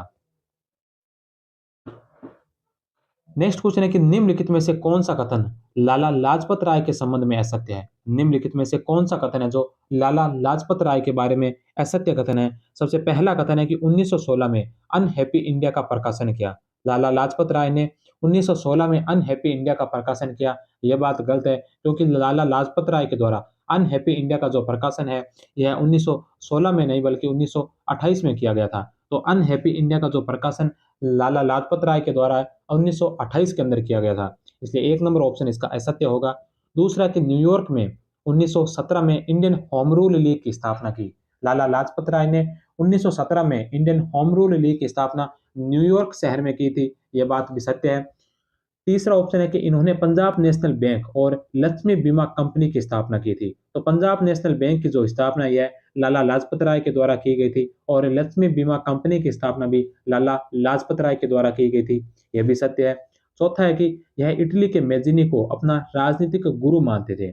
लाला लाजपत राय जो इटली के मैजिनी को जो अपना राजनीतिक गुरु मानते थे, यह बात भी सत्य है। तो इसमें असत्य कथन है 1 नंबर। लाला लाजपत राय की प्रमुख रचनाएं अनहैप्पी इंडिया जो 1928 की है, यंग इंडिया जो 1916 की है, इंग्लैंड डेप्ट टू इंडिया 1917 की है और आर्य समाज यह भी लाला लाजपत राय की रचना है। नेक्स्ट क्वेश्चन है कि कांग्रेस अधिवेशनों के संबंध में कौन सा कथन असत्य है। कांग्रेस अधिवेशनों से संबंधित कौन सा कथन है जो असत्य कथन है। सबसे पहला है कि कांग्रेस के 1888 के इलाहाबाद अधिवेशन में पहली बार महिलाओं ने भाग लिया था। तो कांग्रेस के अधिवेशन में महिलाओं ने पहली बार जिस अधिवेशन में भाग लिया था वह 1888 का नहीं बल्कि वह अधिवेशन था 1889 का मुंबई का अधिवेशन। तो 1889 के मुंबई के अधिवेशन में जो महिलाओं ने पहली बार भाग लिया था, तो एक नंबर ऑप्शन इसका असत्य होगा। दूसरा, 1896 ईस्वी में कलकत्ता अधिवेशन में पहली बार भारत का राष्ट्रीय गीत वंदे मातरम गाया गया। 1896 ईस्वी में कलकत्ता अधिवेशन में पहली बार भारत का जो राष्ट्रीय गीत है वंदे मातरम, यह गाया गया था। यह सत्य है। तीसरा ऑप्शन है कि कांग्रेस ने स्वदेशी के प्रस्ताव को पहली बार 1905 ईस्वी में बनारस अधिवेशन में स्वीकार किया था। तो कांग्रेस ने स्वदेशी के जो प्रस्ताव है इस प्रस्ताव को पहली बार 1905 ईस्वी के बनारस अधिवेशन में स्वीकार किया। यह भी सत्य है। चौथा ऑप्शन है कि 1911 ईस्वी में कलकत्ता में आयोजित अधिवेशन में पहली बार राष्ट्रगान जन गण मन का गान किया गया था। तो यह बात भी सत्य है। जो कांग्रेस के अधिवेशन में पहली बार राष्ट्रगान जनगण मन का जो गीत गाया गया था यह 1911 के कलकत्ता अधिवेशन में गाया गया था। तो 2, 3 और 4 ये तीनों सही है। एक नंबर है जो इसका गलत है। महिलाओं ने भाग पहली बार 1888 के इलाहाबाद अधिवेशन में नहीं बल्कि 1889 के बंबई अधिवेशन में लिया था। दिसंबर 1889 ईस्वी में बंबई में भारतीय राष्ट्रीय कांग्रेस का 500वां अधिवेशन हुआ, जिसकी अध्यक्षता विलियम वेडरबर्न ने की थी। इस अधिवेशन में ब्रिटिश संसद के सदस्य चार्ल्स ब्रैडला ने भाग लिया था, जिसको भारत के लिए सदस्य कहा जाता है। इस अधिवेशन में पहली बार महिलाओं ने भाग लिया था। नेक्स्ट क्वेश्चन है कि देवगांव की संधि कब हुई थी। देवगांव की जो संधि है यह संधि कब हुई थी। देवगांव की संधि जो अंग्रेजों और भोसले के मध्य हुई थी, यह संधि कब हुई थी। तो यह संधि हुई थी 17 दिसंबर 1803 ईस्वी को। 2 नंबर ऑप्शन। देवगांव की संधि है जो 17 दिसंबर 1803 को अंग्रेजों और भोसले के मध्य हुई थी। इस संधि के तहत भोसले ने बालासोर सहित कटक अंग्रेजों को दे दिया था। सुरजी अर्जुन गांव की जो संधि है यह संधि 30 दिसंबर 1803 को सिंधिया ने अंग्रेजों के साथ की थी। राजपुर घाट की जो संधि है यह 25 दिसंबर 1805 को यशवंतराव होलकर तथा जॉर्ज बोरलो के मध्य हुई थी तथा इस संधि के तहत मराठों ने बुंदेलखंड प्रदेश पर से अपना अधिकार त्याग दिया था। नेक्स्ट क्वेश्चन है कि निम्नलिखित में से किस देश ने आजाद हिंद सरकार को मान्यता प्रदान नहीं की थी। तो आजाद हिंद सरकार को कौन से देश ने जो मान्यता प्रदान नहीं की थी। तो इसको जो मान्यता प्रदान क्रोएशिया ने, थाईलैंड ने और मंचुको ने, इन तीनों ने तो आजाद हिंद सरकार को मान्यता दी थी, लेकिन मलेशिया ने जो इसको मान्यता नहीं दी थी। तो 4 नंबर ऑप्शन है जो इस क्वेश्चन का राइट आंसर होगा। आजाद हिंद फौज को सबसे पहले 23 अक्टूबर 1946 को जापान के द्वारा मान्यता प्रदान की गई थी। इसके बाद Burma, Croatia, Germany, Nanking, Manchukuo, Italy, Thailand, Philippine देशों ने मान्यता प्रदान की थी। नेक्स्ट क्वेश्चन है कि फ्लाउड आयोग का संबंध किससे था। फ्लाउड आयोग जो है, इस फ्लाउड आयोग का संबंध किससे था। तो फ्लाउड आयोग का संबंध था फसल का 2/3 हिस्सा किसानों को देने की सिफारिश को लेकर। फसल का 2/3 जो हिस्सा किसानों को देने की सिफारिश के लिए जो फ्लाउड आयोग का गठन किया गया था। फ्लाउड आयोग का गठन 1940 में किया गया। इसमें फसल को 2/3 हिस्सा बंटाईदारों यानी किसानों को देने की सिफारिश की। यह सिफारिश ही बंगाल के तेभागा आंदोलन का प्रेरणा स्रोत बनी थी। नेक्स्ट क्वेश्चन है कि मैसूर का ब्रिटिश साम्राज्य में विलय किस गवर्नर जनरल ने किया था। मैसूर का जो ब्रिटिश साम्राज्य में विलय कौन से गवर्नर जनरल के द्वारा किया गया था। तो मैसूर का ब्रिटिश साम्राज्य में जो विलय किया गया था यह किया गया था विलियम बेंटिंग के द्वारा। 3 number option. Lord William Bentinck ने 1831 में मैसूर को ब्रिटिश साम्राज्य में मिलाया था। नेक्स्ट क्वेश्चन है कि 1857 की क्रांति के समय बैरकपुर छावनी का कमांडिंग ऑफिसर कौन था। 1857 की क्रांति के समय बैरकपुर छावनी का कमांडिंग ऑफिसर कौन था। तो यह था बेनेट हीरसे। जनरल जॉन बेनेट हीरे से बैरकपुर छावनी में 34वीं एनआई के कमांडिंग ऑफिसर थे। नेक्स्ट क्वेश्चन है कि निम्नलिखित में से कौन सा कथन गलत है। निम्नलिखित में से कौन सा कथन है जो गलत कथन है। सबसे पहला है कि भारतीय राष्ट्रीय कांग्रेस की स्थापना के समय गवर्नर जनरल लॉर्ड डफरिन थे। तो भारतीय राष्ट्रीय कांग्रेस की जब स्थापना हुई थी, इस स्थापना के समय गवर्नर जनरल जो थे वो थे लॉर्ड डफरिन। यह बात सत्य है। दूसरा, भारतीय राष्ट्रीय कांग्रेस की स्थापना के समय भारत सचिव लॉर्ड आर चर्चिल थे। तो कांग्रेस की स्थापना के समय भारत के जो सचिव थे वो लॉर्ड आर चर्चिल थे। गवर्नर जनरल लॉर्ड डफरिन थे। ये भी सत्य है। तीसरा, भारतीय राष्ट्रीय कांग्रेस की स्थापना के समय ब्रिटिश के प्रधानमंत्री पामस्टन थे। तो ब्रिटिश के प्रधानमंत्री उस समय पामस्टन नहीं बल्कि ग्लेडस्टोन थे। तो ब्रिटिश के प्रधानमंत्री जो पामस्टन नहीं थे बल्कि वो थे ग्लेडस्टोन। ग्लेडस्टोन है जो कांग्रेस की स्थापना के समय ब्रिटेन के प्रधानमंत्री थे। इसलिए 3 नंबर ऑप्शन इसका गलत होगा। और चौथा ऑप्शन है कि भारतीय राष्ट्रीय कांग्रेस का प्रथम अधिवेशन 28 दिसंबर 1885 को मुंबई के गोकुलदास तेजपाल संस्कृत कॉलेज में हुआ था। तो 4 नंबर ऑप्शन भी इसका सही है। तो 1, 2 और 4 सही है और 3 नंबर है जो इसका असत्य होगा। नेक्स्ट क्वेश्चन है कि अभिनव भारत की ओर से निम्नलिखित में से किसको बम बनाने की कला सीखने के लिए विदेश भेजा गया था। अभिनव भारत की ओर से निम्नलिखित में से किसको बम बनाने की कला सीखने के लिए विदेश भेजा गया था। तो यह भेजा गया था पांडुरंग महादेव बापटे को। 4 नंबर ऑप्शन। अभिनव भारत की ओर से पांडुरंग महादेव बापटे को बम बनाने की कला सीखने के लिए विदेश भेजा गया। इसने रूसी पुस्तक बम मैनुअल का अंग्रेजी अनुवाद किया था। नेक्स्ट क्वेश्चन है कि जून 1930 में महात्मा गांधी की गिरफ्तारी के पश्चात सविनय अवज्ञा आंदोलन का नेतृत्व किसने किया था। जून 1930 में महात्मा गांधी की गिरफ्तारी के पश्चात सविनय अवज्ञा आंदोलन का नेतृत्व किनके द्वारा किया गया था। तो सविनय अवज्ञा आंदोलन का जो नेतृत्व है यह किया गया था जून 1930 में 1930 के बाद अब्बास तैयबजी के द्वारा। 4 नंबर ऑप्शन।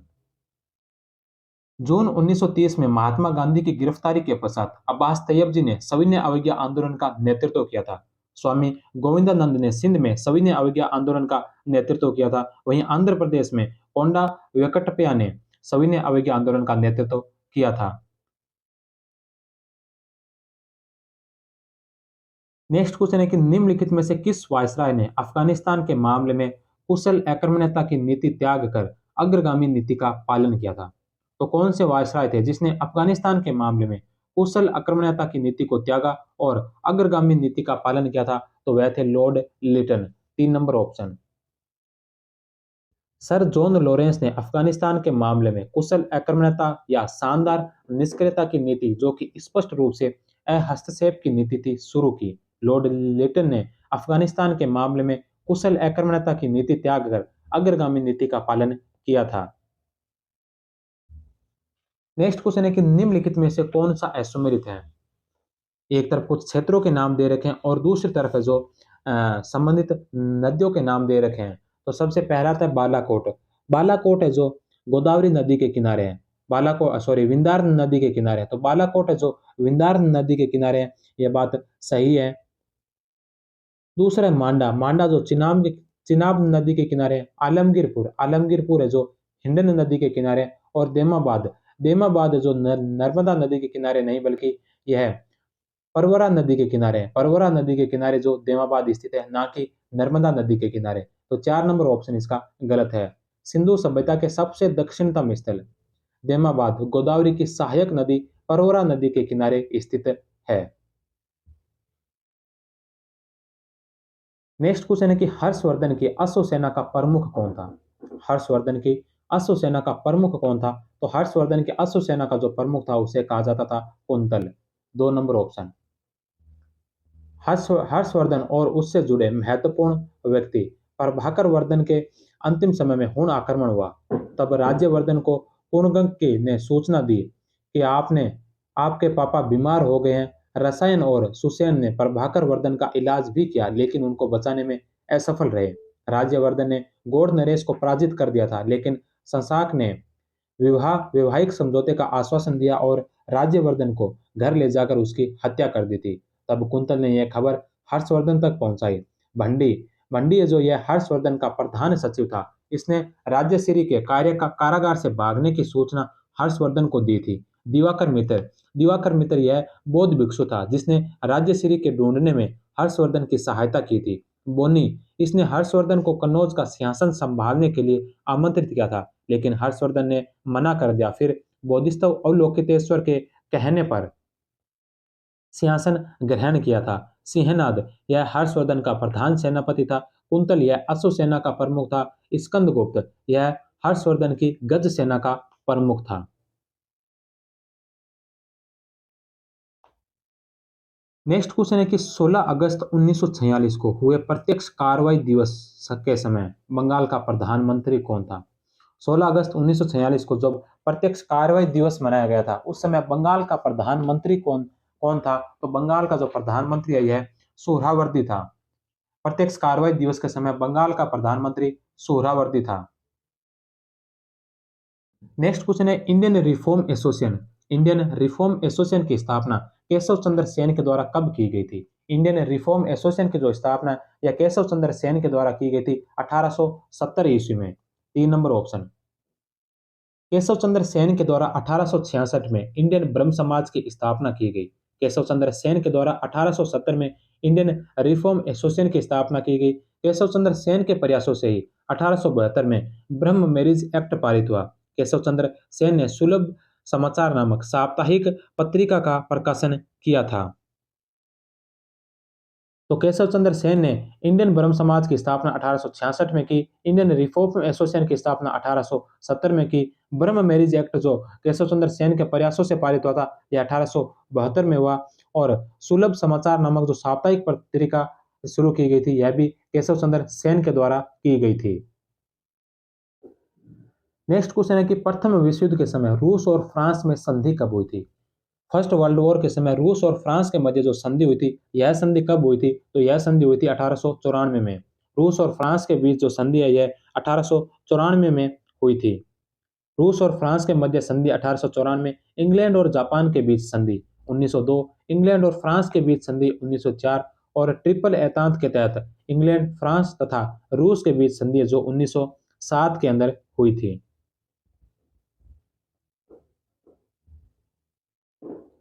नेक्स्ट क्वेश्चन है कि बंगाल में द्वैध शासन के पश्चात उप दीवान निम्नलिखित में से किसको नियुक्त किया? बंगाल में द्वैध शासन के पश्चात उप दीवान किसको नियुक्त किया था? तो उप दीवान नियुक्त किया था मोहम्मद रजा खां को। द्वैध शासन के पश्चात कंपनी ने बंगाल में मोहम्मद रजा खां को, बिहार में राजा सिताब राय को व उड़ीसा में दुर्लभ राय को उप दीवान नियुक्त किया था। नेक्स्ट क्वेश्चन है कि 1831 ईस्वी में कौन सा अंग्रेज अधिकारी रणजीत सिंह के लाहौर दरबार में उपस्थित हुआ? 1831 ईस्वी में कौन सा अंग्रेज अधिकारी रणजीत सिंह के लाहौर दरबार में उपस्थित हुआ था, जिसकी यात्रा का मुख्य उद्देश्य सिंध पर आक्रमण के लिए मार्ग का सर्वेक्षण करना था? तो यह अलेक्जेंडर बर्न्स। 1831 ईस्वी में अंग्रेज अधिकारी अलेक्जेंडर बर्न्स रणजीत सिंह के लाहौर दरबार में उपस्थित हुआ, जिसका उद्देश्य सिंध पर आक्रमण के लिए मार्ग का सर्वेक्षण करना था।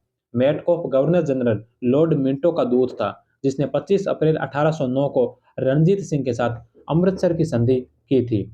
ऑक्टर लोनी जो अमृतसर संधि के समय सहायक सेना अधिकारी के रूप में उपस्थित हुआ था।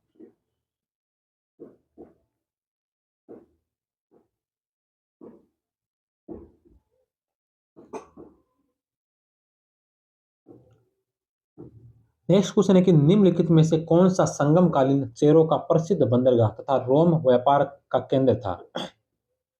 निम्नलिखित में से कौन सा संगमकालीन चेरों का प्रसिद्ध बंदरगाह व रोम व्यापार का केंद्र था? तो यह था करूर। 1 number option. करूर यह संगमकालीन चेरों का प्रसिद्ध बंदरगाह तथा रोम व्यापार का केंद्र था। कोलची यह संगमकालीन पांड्यों का महत्वपूर्ण बंदरगाह था जो मोतियों के लिए प्रसिद्ध था। उरेयरू उरेयरू जो कावेरी नदी के तट पर स्थित एक प्रारंभिक चोलों की राजधानी थी, जो कपास व्यापार का प्रमुख केंद्र था। नेक्स्ट क्वेश्चन है कि जहांगीर के समय किस वर्ष शाह अब्बास प्रथम ने कंधार को छीन लिया था? जहांगीर के समय किस वर्ष शाह अब्बास प्रथम ने कंधार को छीन लिया था? तो यह 1622 ईस्वी को 1622 ईस्वी में फारस के शाह अब्बास प्रथम ने जहांगीर से कंधार को छीन लिया था। नेक्स्ट क्वेश्चन है कि औरंगजेब के संबंध में निम्नलिखित में से कौन सा कथन असत्य है? औरंगजेब के संबंध में इनमें से कौन सा कथन जो असत्य कथन है? औरंगजेब ने 1779 में सभी हिंदुओं पर जज्जिया कर लगाया था। तो औरंगजेब ने 1679 में सभी हिंदुओं पर जज्जिया कर जो पुण्य लगा दिया था, यह बात सत्य है। 1704 ईस्वी में औरंगजेब ने दक्कन से जज्जिया कर हटाया था। 1704 ईस्वी के अंदर औरंगजेब ने जो दक्कन से जज्जिया कर को वापस हटा लिया था, यह बात भी सही है। 1679 ईस्वी में हिंदू शासकों को टिक्का देने की प्रथा बंद कर दी थी, यह भी सत्य है। औरंगजेब ने 1674 में जरोका दर्शन की प्रथा बंद कर दी थी। तो जरोका दर्शन की जो प्रथा बंद की थी, यह 1674 में नहीं बल्कि 1669 के अंदर ही कर दी थी। तो औरंगजेब ने जो जरोका दर्शन कर देने की जो प्रथा थी, यह 1669 में बंद की थी, ना कि 1674 में। इसलिए 4 नंबर ऑप्शन है जो इसका गलत होगा। औरंगजेब ने जरोका दर्शन की प्रथा 1669 ईस्वी में अपने शासनकाल के 11वें वर्ष में बंद कर दी थी। नेक्स्ट क्वेश्चन है कि अकबर के शासनकाल की अंतिम सूची में सूबों की संख्या कितनी थी? अकबर के समय में शासनकाल के अंतिम समय में सूबों की संख्या कितनी थी? तो अकबर के शासनकाल के अंतिम समय में जो सूबों की संख्या थी, वह थी 15। अकबर ने 1580 में अपने साम्राज्य को 12 सूबों में बांट दिया था। दक्षिण में बरार, खानदेश तथा अहमदनगर की विजय के बाद सूबों की संख्या अकबर के शासनकाल के अंत में 15 हो गई थी। नेक्स्ट क्वेश्चन है कि दरब काला सुकी नामक सिक्के किसके द्वारा चलाए गए थे? तो दरब काला और सुकी नामक जो सिक्के चलाए थे, यह सिक्के चलाए गए थे मुगल शासक अकबर के द्वारा। 1 नंबर ऑप्शन। अकबर ने दरब दरब जो आधा रुपया, चरण चौथाई रुपया, पंद्रह रुपये का 5वां भाग, काला रुपये का 16वां भाग और सुकी सुके जो रुपये का 20वां भाग नामक सिक्के चलाए थे।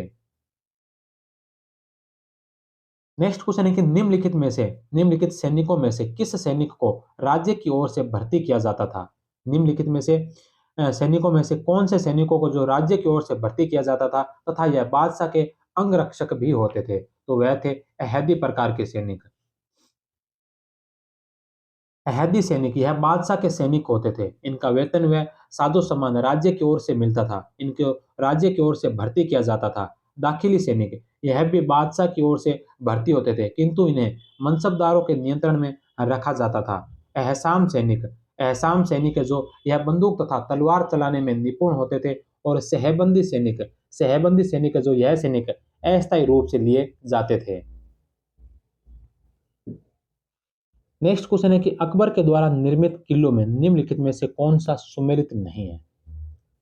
अकबर ने जो किलों के निर्माण किए थे, एक तरफ किलों के नाम दे रखे हैं और दूसरी तरफ निर्माण करने की तिथि दे रखी है, निर्माण वर्ष अंकित कर रखा है। तो इनमें से कौन सा है जो सुमेलित नहीं है, असुमेलित है?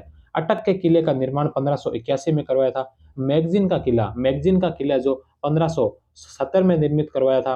आगरा का किला 1565 में। लेकिन इलाहाबाद का जो किला यह 1596 में नहीं बल्कि इलाहाबाद का किला जो 1583 में निर्मित करवाया था। इसलिए 4 नंबर ऑप्शन इसका असुमेलित है। अकबर ने 1583 ईस्वी में इलाहाबाद में एक किले का निर्माण कराया था। इलाहाबाद का किला अकबर द्वारा निर्मित किलों में सबसे बड़ा किला है। नेक्स्ट क्वेश्चन है कि अकबर के समय का कौन से चित्रकार ने एक कृष्णकाय घोड़े के साथ मजनू का निर्जन स्थान में भटकता चित्र बनाया था? अकबर के समय के वो चित्रकार कौन थे जिन्होंने एक कृष्णकाय घोड़े के साथ मजनू का निर्जन स्थान में भटकता हुआ चित्र बनाया है? तो वह चित्रकार थे बसावन। 4 number option. बसावन अकबर के समय का सर्वोत्कृष्ट चित्रकार था। यह छवि चित्रकारी, भूदृश्यों के चित्रण तथा व्यंग्य चित्र का विशेषज्ञ था। एक कृष्णकाय घोड़े के साथ मजनू का निर्जन स्थान पर भटकता चित्र बसावन का सर्वोत्कृष्ट चित्र माना जाता है।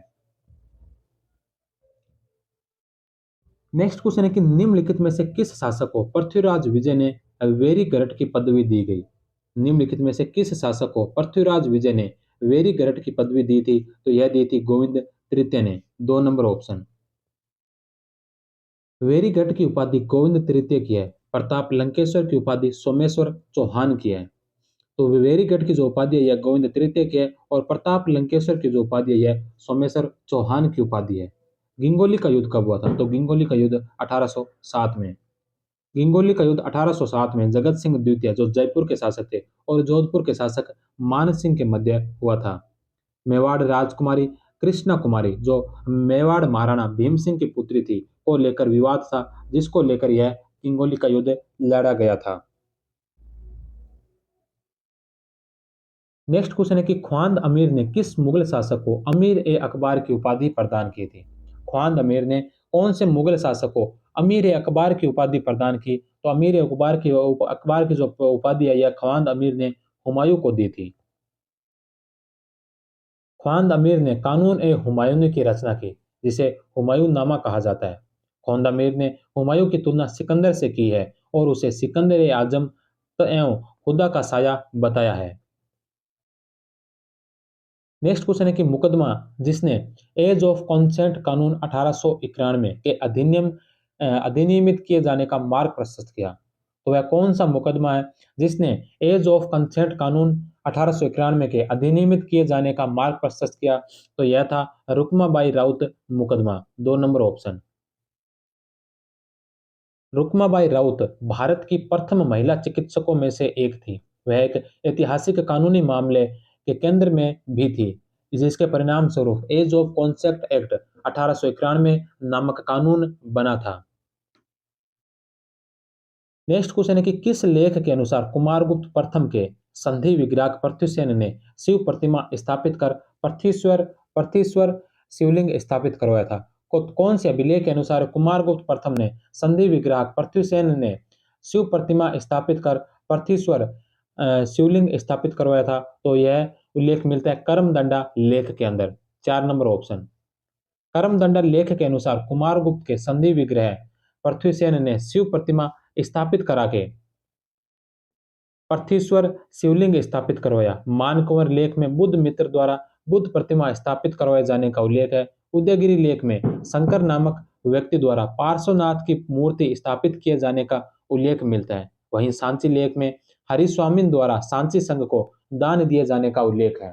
तो मानकुंवर लेख में बुद्ध मित्र द्वारा बुद्ध प्रतिमा स्थापित करवाने का लेख, उदयगिरी लेख में उदयगिरी लेख में शंकर नामक व्यक्ति द्वारा पार्श्वनाथ की मूर्ति स्थापित करवाए जाने का उल्लेख और सांची लेख में हरिस्वामी द्वारा सांची संघ को दान किए जाने का उल्लेख है। और करमदंडा लेख में जो कुमारगुप्त के संधि विग्रह पृथ्वीसेन ने शिव प्रतिमा स्थापित करवाई और पृथ्वीलिंग शिवलिंग जो स्थापित करवाने का उल्लेख मिलता है।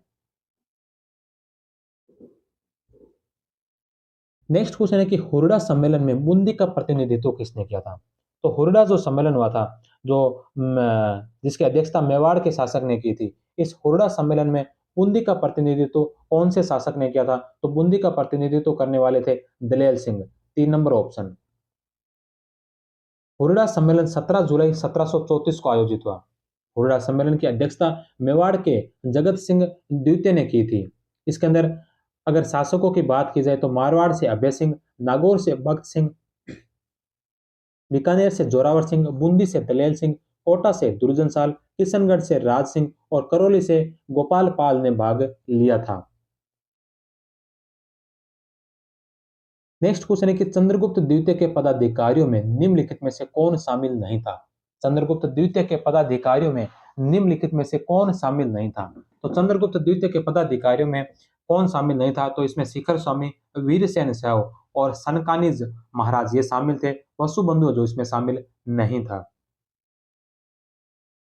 चंद्रगुप्त द्वितीय के अभिलेखों में पदाधिकारियों के निम्नलिखित नाम हमें प्राप्त होते हैं, जिसमें वीरसेन साहु, आम्रकार्धव,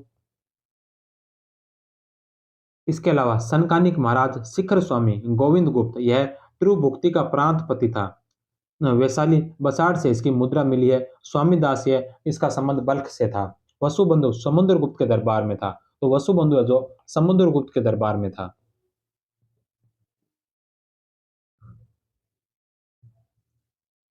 नेक्स्ट क्वेश्चन है कि शक शासक रुद्रदमन के संबंध में निम्नलिखित में से कौन सा कथन असत्य है? शक शासक रुद्रदमन के संबंध में कौन सा कथन असत्य कथन है? सबसे पहला कि रुद्रदमन ने महाक्षत्रप की उपाधि धारण की थी। रुद्रदमन ने महाक्षत्रप की उपाधि धारण की थी, यह सत्य है। रुद्रदमन के समय सौराष्ट्र का प्रांतपाल तुषाप था। तो रुद्रदमन के समय सौराष्ट्र का प्रांतपति था, यह तुषाप नहीं बल्कि सुविशाख था। तो रुद्रदमन के समय सौराष्ट्र का जो प्रांतपति था यह सुविशाख था, ना कि तुषाप, इसलिए 2 नंबर ऑप्शन इसका असत्य होगा।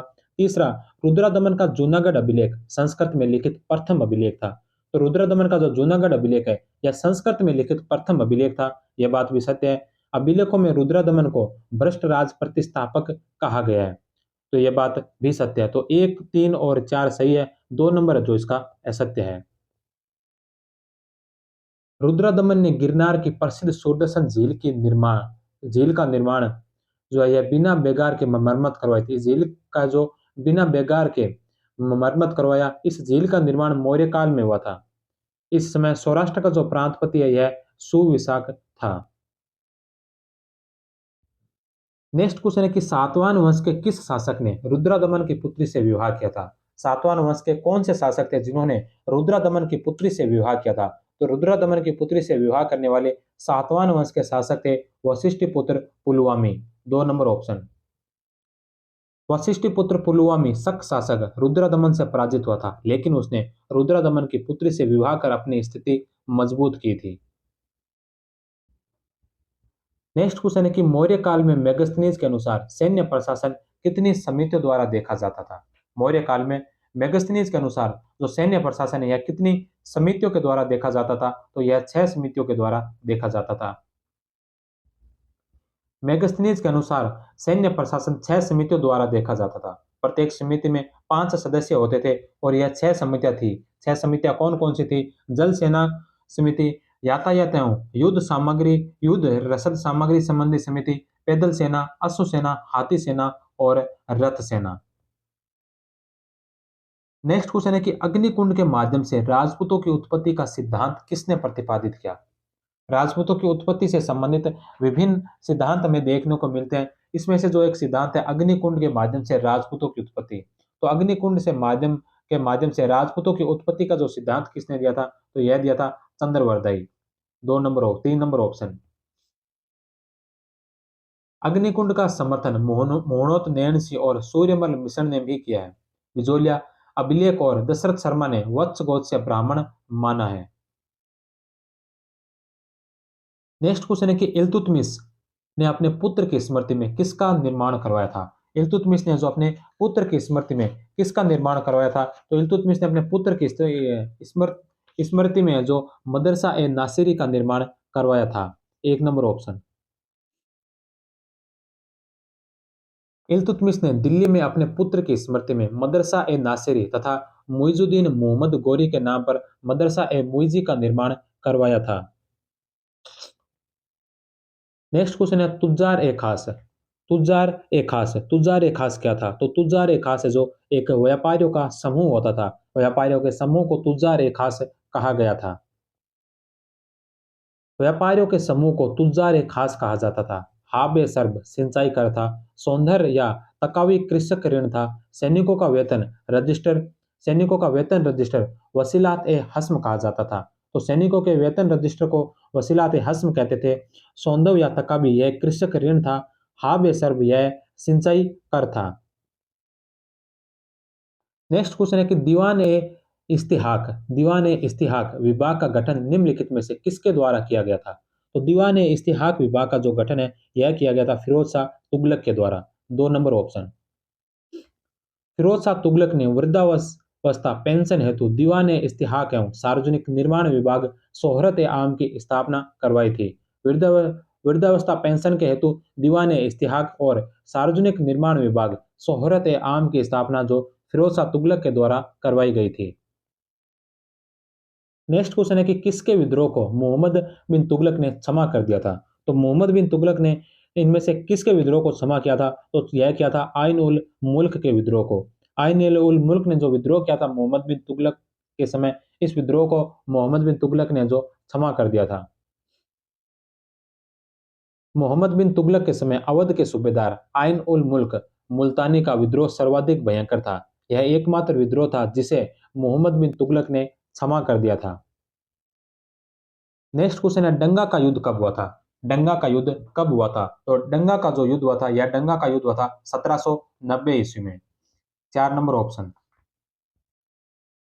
डंगा का युद्ध 1790 में हुआ था। मेड़ता के पास डंगा नामक स्थान पर 10 सितंबर 1790 को सिंधिया के सेनानायक डी बोइन ने जोधपुर के शासक विजय सिंह राठौड़ की सेना को पराजित किया। युद्ध के परिणाम स्वरूप सांबर की संधि हुई, जिसके अनुसार अजमेर शहर तथा दुर्ग एवं 60 लाख रुपए मराठों को देना निश्चित हुआ था।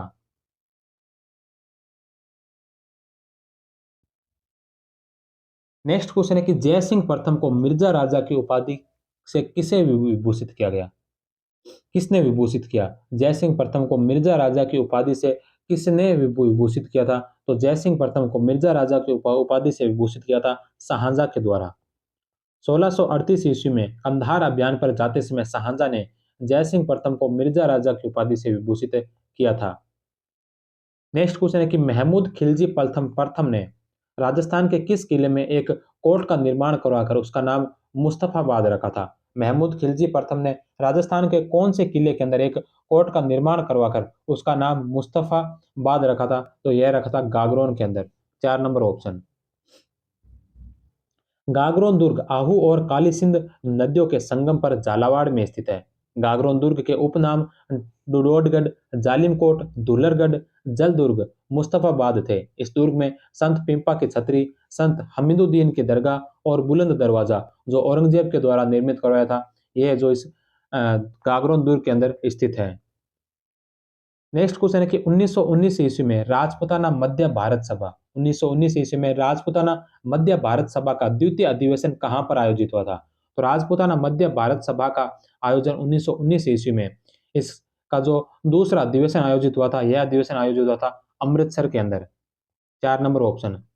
राजपूताना मध्य भारत सभा का प्रथम आयोजन दिल्ली में 1918 में जमनालाल बजाज की अध्यक्षता में हुआ। राजपूताना मध्य भारत सभा का द्वितीय अधिवेशन 1919 में जवाहरलाल नेहरू की अध्यक्षता में अमृतसर के अंदर हुआ था। राजपूताना मध्य भारत सभा का तीसरा अधिवेशन अजमेर में 1920 में जमनालाल बजाज की अध्यक्षता में हुआ था। राजपूताना मध्य भारत सभा का चतुर्थ अधिवेशन दिसंबर 1920 में नागपुर में हुआ, जिसके अध्यक्ष गणेश नारायण सोमानी बने थे। नेक्स्ट क्वेश्चन है कि मंडोर के किस शासक ने मेड़ता को अपनी राजधानी बनाया था? मंडोर के वो शासक कौन थे जिन्होंने मेड़ता को अपनी राजधानी बनाया था? तो मेड़ता को राजधानी बनाने वाले मंडोर के शासक थे नागभट्ट प्रथम।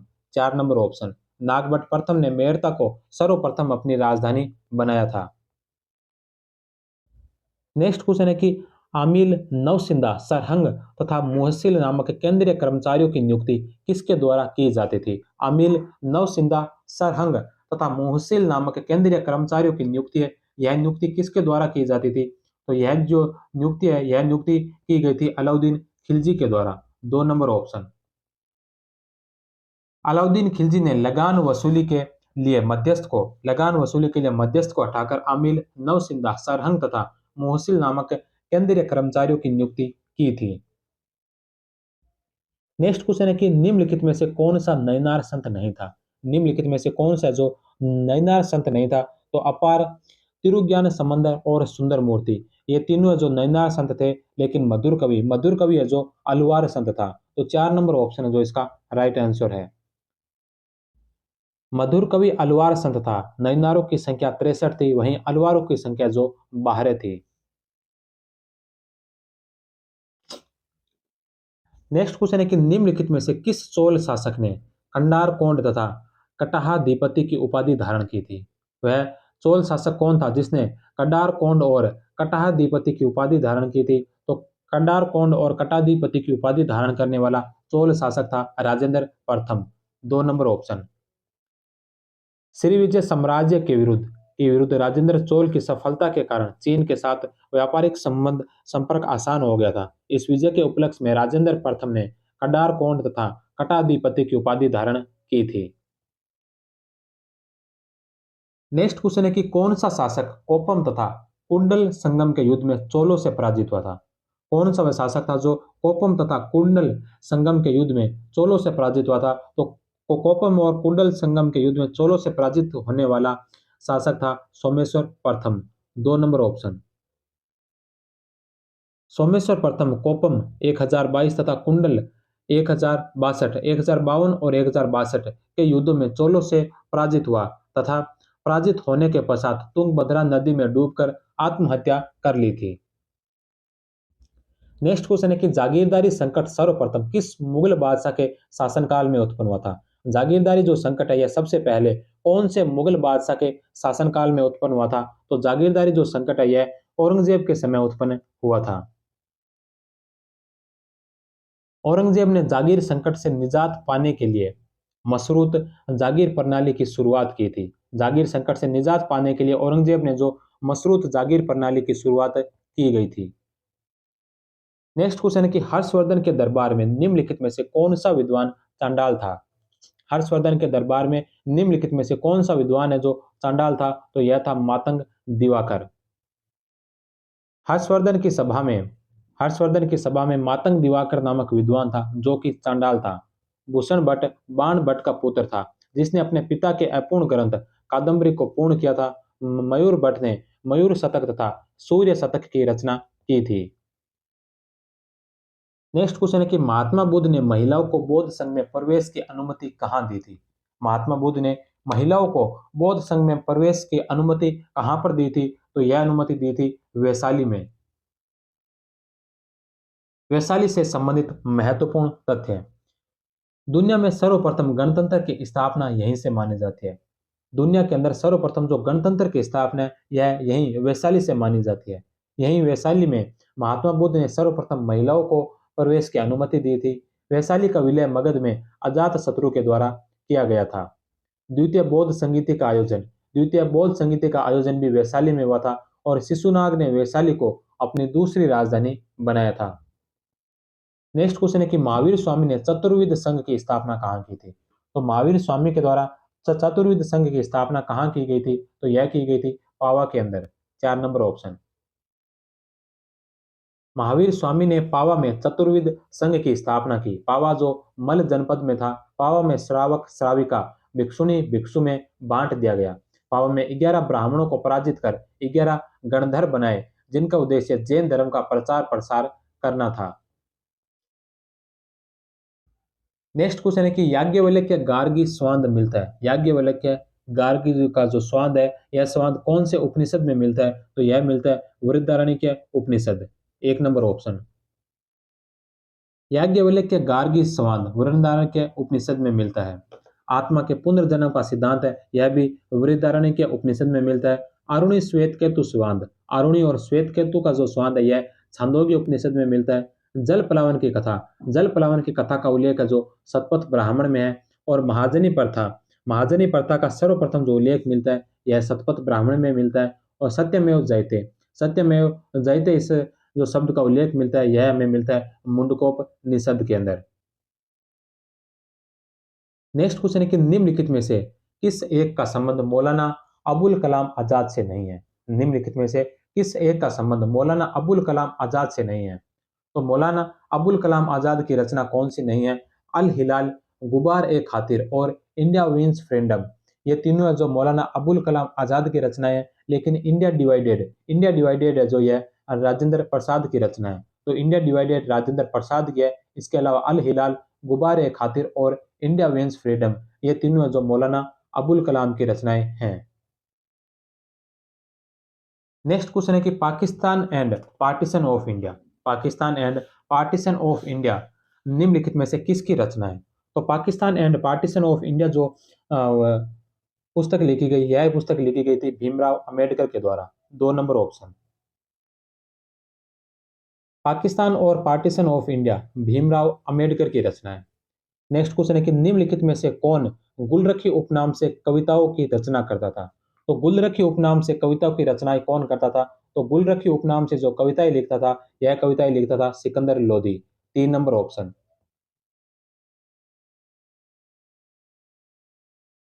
नेक्स्ट क्वेश्चन है कि प्रयाग परिस्थिति की किन पंक्तियों में आठविक राज्यों का उल्लेख मिलता है। प्रयाग परिस्थितियों की कौन सी पंक्तियों के अंदर है जो आठविक राज्यों का उल्लेख मिलता है। तो यह मिलता है 21वीं पंक्ति के अंदर। प्रयाग परिस्थिति की 7वीं पंक्ति में समुद्रगुप्त की नागों के विरुद्ध विजय का उल्लेख मिलता है।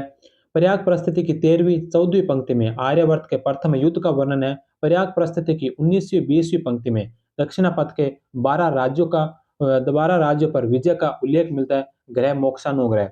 प्रयाग परिस्थिति की 21वीं पंक्ति में आर्यवर्त के 9 राजाओं को हराने का वर्णन मिलता है, जहां प्रसवोद्धरण नीति को अपनाया गया था।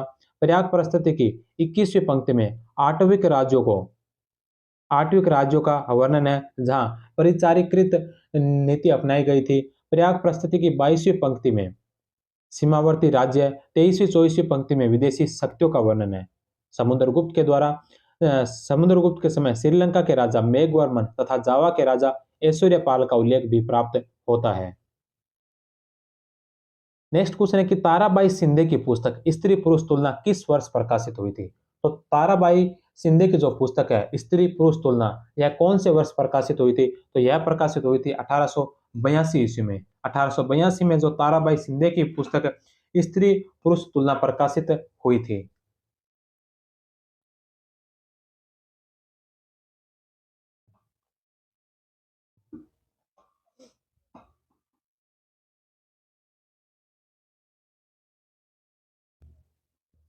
पंडिता रमाबाई ने 1887 में the high cast Hindu women पुस्तक की रचना की थी। तो ताराबाई शिंदे ने 1882 में स्त्री पुरुष तुलना नामक पुस्तक की रचना की, और पंडिता रमाबाई ने 1887 में the high cast women the high cast Hindu women पुस्तक की रचना की थी। नेक्स्ट क्वेश्चन है कि टॉमसन ने रुड़की में इंजीनियरिंग कॉलेज की स्थापना कब की? टॉमसन ने रुड़की में इंजीनियरिंग कॉलेज की स्थापना किस वर्ष की थी? तो यह टॉमसन के द्वारा रुड़की में जो इंजीनियरिंग कॉलेज की स्थापना की गई थी, यह की गई थी 1847 ईस्वी में। 2 नंबर ऑप्शन। 1835 ईस्वी में लॉर्ड विलियम बेंटिक ने कोलकाता मेडिकल कॉलेज की नींव डाली। 1847 में थॉमसन ने रुड़की में इंजीनियरिंग कॉलेज की स्थापना की। गवर्नर जनरल की परिषद के सदस्य जे ई डी बेथुन ने 1849 में भारतीय बालिकाओं के लिए कोलकाता में एक स्कूल खोला था। 1813 के चार्टर एक्ट में भारत में वैज्ञानिक शिक्षा के प्रसार के लिए सालाना 1 लाख रुपए की राशि खर्च करने का प्रावधान किया गया था। नेक्स्ट क्वेश्चन है कि खिलाफत आंदोलन के दौरान निम्नलिखित में से किसने हाजिक उल मुल्क की पदवी का परित्याग कर दिया था? तो खिलाफत आंदोलन के दौरान किसने जो हाजिक उल मुल्क की पदवी का परित्याग कर दिया था? तो यह किया था हाकिम अजमल खान ने। हाकिम अजमल खान ने जो खिलाफत आंदोलन के समय हाजिक उल मुल्क की पदवी का परित्याग कर दिया था। यह जो पदवी है इनको ब्रिटिश सरकार के द्वारा 1908 ईस्वी में दी गई थी। नेक्स्ट क्वेश्चन है बाग ए नीलोफर का निर्माण किस मुगल शासक ने करवाया था? बाग ए नीलोफर का जो निर्माण है यह कौन से मुगल शासक ने करवाया था? तो यह करवाया था बाबर ने। 1 नंबर ऑप्शन। बाग ए नीलोफर तथा धौलपुर में कमल फूल के बाग का निर्माण बाबर ने करवाया था। नेक्स्ट क्वेश्चन है कि 1909 के मार्ले मिंटो सुधार अधिनियम के संबंध में निम्नलिखित में से कौन सा कथन असत्य है? 1909 का जो मार्ले मिंटो सुधार अधिनियम आया था, इसके बारे में कौन सा कथन इसमें से असत्य कथन है? सबसे पहला कथन है कि 1909 के मार्ले मिंटो सुधार अधिनियम के तहत बजट पर बहस करने, प्रस्ताव प्रस्तुत करने तथा पूरक प्रश्न पूछने का अधिकार मिल गया। इस अधिनियम की सबसे बड़ी विशेषता मुसलमानों के लिए पृथक निर्वाचन मंडल की व्यवस्था की गई। तो ये दोनों बात भी बिल्कुल सही है। तीसरा है कि केंद्रीय विधानमंडल के सदस्यों की संख्या 16 से बढ़ाकर 60 कर दी, यह भी सत्य है। 1909 के अधिनियम की सबसे महत्वपूर्ण विशेषता निर्वाचन पद्धति आरंभ करना था। तो निर्वाचन पद्धति की जो शुरुआत है यह 1892 में ही हो गई थी, तो ना कि 1919 में हुई थी। तो 4 नंबर ऑप्शन है जो इसका गलत होगा।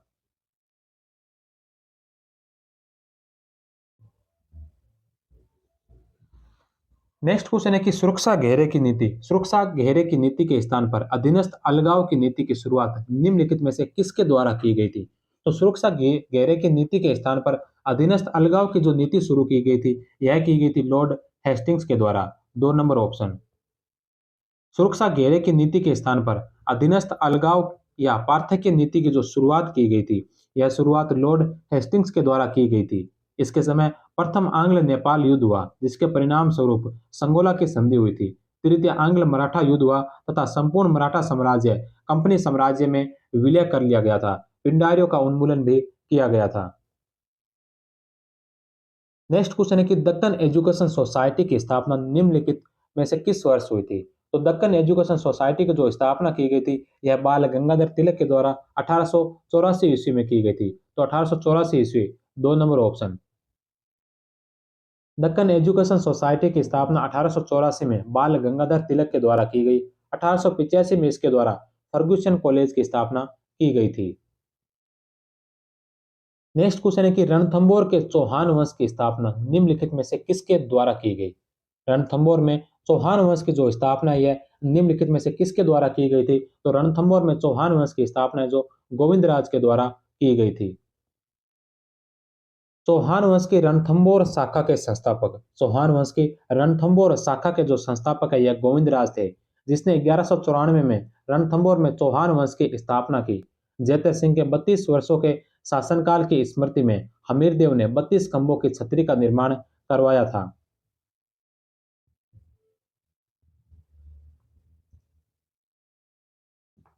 मोहम्मद शाह और के हबरू को शरण देने के कारण अलाउद्दीन खिलजी ने 1301 में रणथंबोर दुर्ग पर आक्रमण किया और रणथंबोर का प्रथम शाखा संपन्न हुआ। रंग देवी के नेतृत्व में यहाँ जौहर होता है और उलुग खां को दुर्ग सौंप दिया जाता है। नुसरत खां इस अभियान में मारा गया था। नेक्स्ट क्वेश्चन है कि फवाइद अल फवाद में किसके उपदेशों का संकलन है? तो फवाइद अल फवाद में जो निजामुद्दीन औलिया के उपदेशों का संकलन किया गया है। प्रसिद्ध सूफी संवाद फवाइद उल फुआद निजामुद्दीन औलिया के उपदेशों का संकलन एवं अमीर हसन सिद्दी के मध्य वार्ता संग्रह जो अमीर हसन सिद्दी द्वारा संकलित किया गया है। यह सूफी संग्रह सर्वाधिक प्रसिद्ध है। खैरुल मजलिस के लेखक है हमीद कलंदर नसरुद्दीन चिराग देहलवी को समर्पित सूफी संवाद संग्रह है। इसमें निसारुद्दीन नसरुद्दीन चिराग द्वारा अपने पीर निजामुद्दीन औलिया द्वारा कही गई बातों के भी अंश है। अन्य सूफी संग्रह में सियारुल औलिया जो मीर खुर्द का है, सियारुल आरिफिन शेख जमाली का, अकबार उल अख्यार अब्दुल हक देहलवी का और सुदूर उस सुदूर मतला उल अनवार अमीर खुसरो द्वारा रचित मसनवी है जो खमसा ए पंचगज में से एक है। नेक्स्ट क्वेश्चन है कि वर्ष 1937 में हुए प्रांतीय चुनाव में मुस्लिम आरक्षित सीटों में भारतीय राष्ट्रीय कांग्रेस ने कितनी कितनी सीटें प्राप्त की थी? तो 1937 के प्रांतीय चुनाव के अंदर मुस्लिम आरक्षित सीटों में से भारतीय राष्ट्रीय कांग्रेस ने जो 26 सीटें प्राप्त की थी। मुस्लिम सीटों पर कांग्रेस की स्थिति मुस्लिम लीग से भी खराब रही। उसने मुस्लिम स्थानों पर मात्र 58 उम्मीदवार उतारे थे, जिनमें से 26 स्थानों पर ही सफलता मिल पाई थी। नेक्स्ट क्वेश्चन है कि गांधी जी ने किस स्थान पर अपना सिर मुंडवा दिया और साधारण वस्त्रों को त्याग कर हमेशा के लिए लंगोटी धारण की थी? तो यह की थी मदुरई के अंदर। 21 सितंबर 1921 को मदुरई के तीर्थ स्थान पर गांधी जी ने अपना सिर मुंडवा दिया और साधारण वस्त्रों को त्याग कर हमेशा के लिए लंगोटी धारण कर ली थी। नेक्स्ट क्वेश्चन है कि दादा भाई नौरोजी के संबंध में निम्नलिखित में से कौन सा कथन असत्य है? दादा भाई नौरोजी के बारे में कौन सा कथन असत्य है? तो सबसे पहला 1 नंबर ऑप्शन है कि दादा भाई नौरोजी ने 1851 में गुजराती पत्रिका रास्त गोफ्तार प्रारंभ की थी। दादा भाई नौरोजी ने 1851 के अंदर गुजराती पत्रिका रास्त गोफ्तार प्रारंभ की थी, ये सत्य है। दूसरा ऑप्शन है कि दादा भाई नौरोजी ने 1865 में ईस्ट इंडिया एसोसिएशन की स्थापना की थी। तो ईस्ट इंडियन एसोसिएशन की जो स्थापना की थी 1865 के अंदर नहीं बल्कि 1866 के अंदर की गई थी, इसलिए 2 नंबर ऑप्शन इसका गलत है। तीसरा कि 1892 में सेंट्रल फिन्सबरी से हाउस ऑफ कॉमन्स के सदस्य बनने में सफल रहे। सेंट्रल फिन्सबरी से हाउस ऑफ कॉमन्स के सदस्य बने थे दादा भाई नौरोजी 1892 में, यह भी सत्य है। दादा भाई नौरोजी 1896, 1893 और 1906 में 3 बार कांग्रेस के अध्यक्ष बने थे, यह बात भी सत्य है।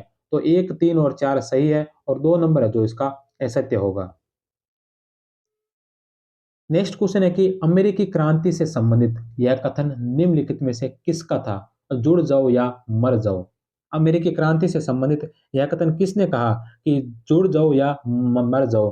तो यह कथन कहा था बेंजामिन फ्रैंकलिन ने। 2 नंबर ऑप्शन।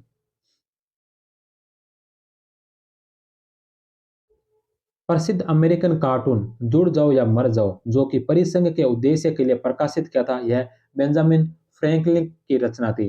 तो जुड़ जाओ या मर जाओ, जैसा अभी भी एक नारा दिया गया है उत्तर प्रदेश सरकार के द्वारा और भारत सरकार के द्वारा कि बंटोगे तो कटोगे। तो जुड़ जाओ या मर जाओ, ऐसा नारा अमेरिकी क्रांति के समय भी दिया गया था बेंजामिन फ्रैंकलिन के द्वारा। नेक्स्ट क्वेश्चन है कि निम्नलिखित में से कौन सा असुमेलित है? निम्नलिखित में से कौन सा जो असुमेलित है? यहाँ पर कुछ रचनाएं दे रखी है और रचनाकारों के नाम दे रखे हैं। कोलविन कोलविन ने जो ईसाई धर्म संस्थाएं, यह कोलविन की है, यह सत्य है। क्रेमर ने बुक ऑफ कॉमन प्रेयर लिखा, यह भी सही है। हेनरी अष्टम ने the defence of seven sacrament लिखा, यह भी सत्य है। मार्टिन लूथर ने जो the handbook of Christian soldier लिखी थी। तो the handbook of Christian soldier है जो यह मार्टिन लूथर की नहीं बल्कि यह इरेस्मस की रचना है। तो यह जो रचना है यह इरेस्मस की है। The handbook of Christian soldier जो रचना है यह इरेस्मस की है, ना कि मार्टिन लूथर की। तो 4 नंबर ऑप्शन है जो इसका गलत होगा। नेक्स्ट क्वेश्चन है कि संयुक्त राष्ट्र संघ का प्रथम महासचिव कौन था? संयुक्त राष्ट्र संघ का प्रथम महासचिव कौन था? तो संयुक्त राष्ट्र संघ का जो प्रथम महासचिव था वह था त्रिगवेली। 1 नंबर ऑप्शन। एरिक ड्रमंड यह राष्ट्र संघ का प्रथम महासचिव था।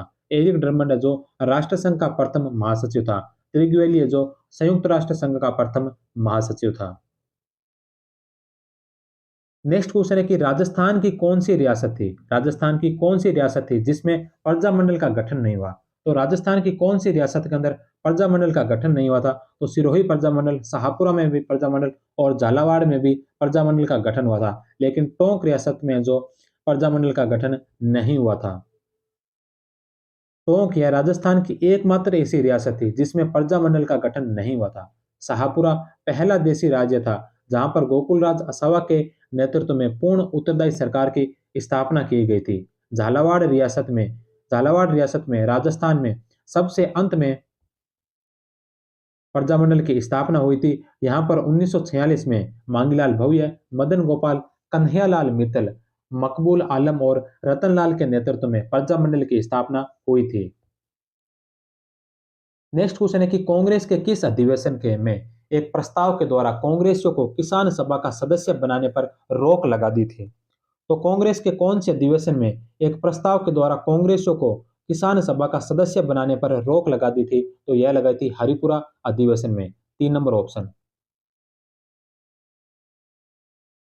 ऐसी स्थिति में प्रतिक्रिया देते हुए महात्मा गांधी ने कहा था कि यदि किसानों पर जोर जुल्म होता है तो वे थोड़ा सहन करें, हम जमींदारों से नहीं लड़ना चाहते। गांधी जी ने किसानों से कहा था कि यदि किसानों पर जोर जुल्म होता है तो वे थोड़ा सहन करें, हम जमींदारों से नहीं लड़ सकते। नेक्स्ट क्वेश्चन है कि अवध किसान सभा का गठन कब हुआ था? अवध किसान सभा का गठन कब हुआ था? तो अवध किसान सभा का गठन हुआ था 1920 ईस्वी में। संयुक्त प्रांत किसान सभा का गठन 1918 में इंदिरा नारायण द्विवेदी के द्वारा किया गया। बाबा रामचंद्र तथा जवाहरलाल नेहरू के प्रयासों से 1920 में अवध किसान सभा का गठन किया गया था। बाबा रामचंद्र मूल रूप से महाराष्ट्र के ब्राह्मण गरीब गरीब परिवार में पैदा हुआ था। 13 वर्ष की आयु में इन्होंने घर छोड़ दिया और घुमक्कड़ पर्वतीय होने के कारण पहले मजदूरी करने के लिए फिजी चले गए थे। 1920 में 1920 में किसान नेता के रूप में उभरने से पहले बाबा रामचंद्र गांव में भ्रमण करते हुए लोगों को तुलसीदास की रामचरितमानस की चौपाइयां सुनाया करते थे। नेक्स्ट क्वेश्चन है कि अंतर्राष्ट्रीय न्यायालय की स्थापना कब हुई थी? तो अंतर्राष्ट्रीय जो न्यायालय की जो स्थापना हुई थी, यह अंतर्राष्ट्रीय न्यायालय की स्थापना हुई थी 1946 ईस्वी में। तो 1946। 2 नंबर ऑप्शन।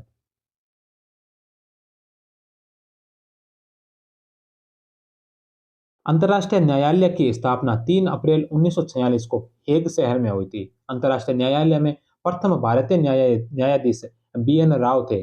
अंतर्राष्ट्रीय न्यायालय में राजस्थान से नगेंद्र सिंह लगातार 2 बार न्यायाधीश निर्वाचित हुए थे तथा उनकी मृत्यु के पश्चात आर एस पाठक को न्यायाधीश बनाया गया था। दलवीर भंडारी चौथे व्यक्ति थे जो अंतर्राष्ट्रीय न्यायालय में भारत की ओर से न्यायाधीश नियुक्त किए गए थे। नेक्स्ट क्वेश्चन है, लोकार्नो सम्मेलन कब हुआ था? लोकार्नो सम्मेलन कब हुआ था? तो लोकार्नो जो सम्मेलन है, यह सम्मेलन हुआ था 1933 सॉरी 1925 ईस्वी में। तो लोकार्नो जो सम्मेलन है, यह 1925 ईस्वी के अंदर हुआ था। लोकार्नो सम्मेलन यह 1925 में हुआ था। इस सम्मेलन के तहत फ्रांस और बेल्जियम की पूर्वी सीमाओं की सुरक्षा की गारंटी दी गई। जर्मनी की सिफारिश पर 1926 में उसे राष्ट्रसंघ का सदस्य बनाया गया। हालांकि 1933 में हिटलर ने राष्ट्रसंघ की सदस्यता से त्यागपत्र दे दिया था। चैम्बरलेन ने इस संधि को युद्ध और वर्षों में शांति के वर्षों के मध्य वास्तविक विभाजन रेखा बताया था। नेक्स्ट क्वेश्चन है, साइलेशिया विवाद। साइलेशिया विवाद निम्नलिखित में से किन देशों के मध्य हुआ था? तो साइलेशिया जो विवाद है, यह हुआ था जर्मनी और पोलैंड के मध्य। एक नंबर ऑप्शन। साइलेशिया विवाद जो जर्मनी और पोलैंड के मध्य हुआ, इससे नाराज होकर जर्मनी साम्यवाद रूस की ओर उन्मुक्त हुए और 1922 में जर्मनी तथा रूस के मध्य रेपोलो की संधि हुई थी। इस संधि के तहत जर्मनी ने रूस की साम्यवादी सरकार को मान्यता प्रदान की और दोनों देशों के युद्ध के लिए आरोपित ऋणों को रद्द कर दिया गया था। नेक्स्ट क्वेश्चन है कि चीन में नवजीवन आंदोलन को निम्नलिखित में से किसने संचालित किया था? चीन में नवजीवन आंदोलन को किसने संचालित किया था? तो चीन के अंदर जो नवजीवन आंदोलन चला था, इसको संचालित किया गया था चियान काई शेक के द्वारा। 3 नंबर ऑप्शन।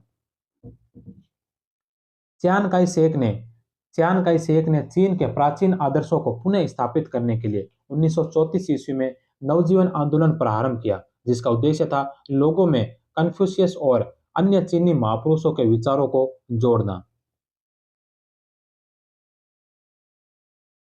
नेक्स्ट क्वेश्चन है कि निम्नलिखित में से कौन सा कथन असत्य है? निम्नलिखित में से कौन सा कथन है जो असत्य कथन है?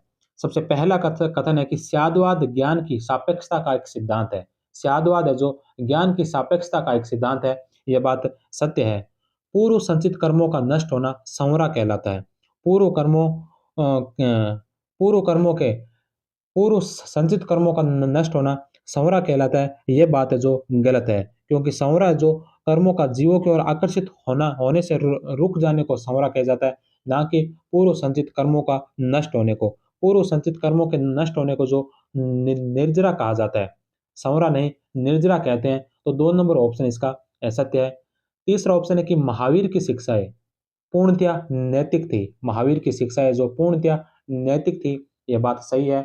और चौथा है कि महावीर की मृत्यु के बाद जैन संघ के अध्यक्ष सुधर्मन हुए। महावीर की मृत्यु के बाद जैन संघ के जो अध्यक्ष है वह सुधर्मन हुए, तो यह बात भी सही है। तो 1, 3 और 4 सत्य है और 2 नंबर है जो इसका असत्य होगा। कर्मों का जीव की ओर आकर्षित होना आश्रव कहलाता है। कर्मों का जीव की ओर आकर्षित होना आश्रव कहलाता है। कर्मों का जीव की ओर आकर्षित होने से रुक जाना जो संवरा कहा जाता है और पूर्व संचित कर्मों का नष्ट होना जो निर्जरा कहा जाता है।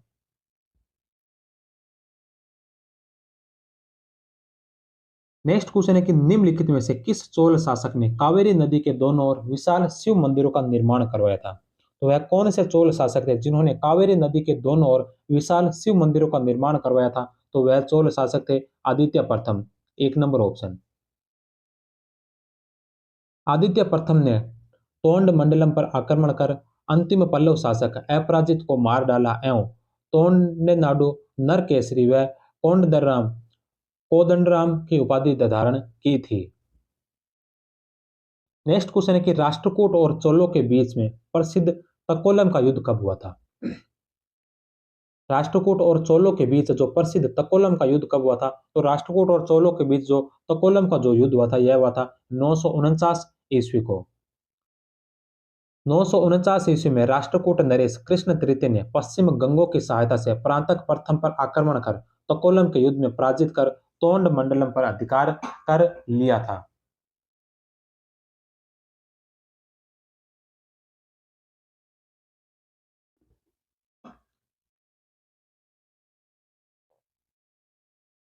नेक्स्ट क्वेश्चन है कि हर्षकालीन राजस्व में तुल्यमेय नामक कर था।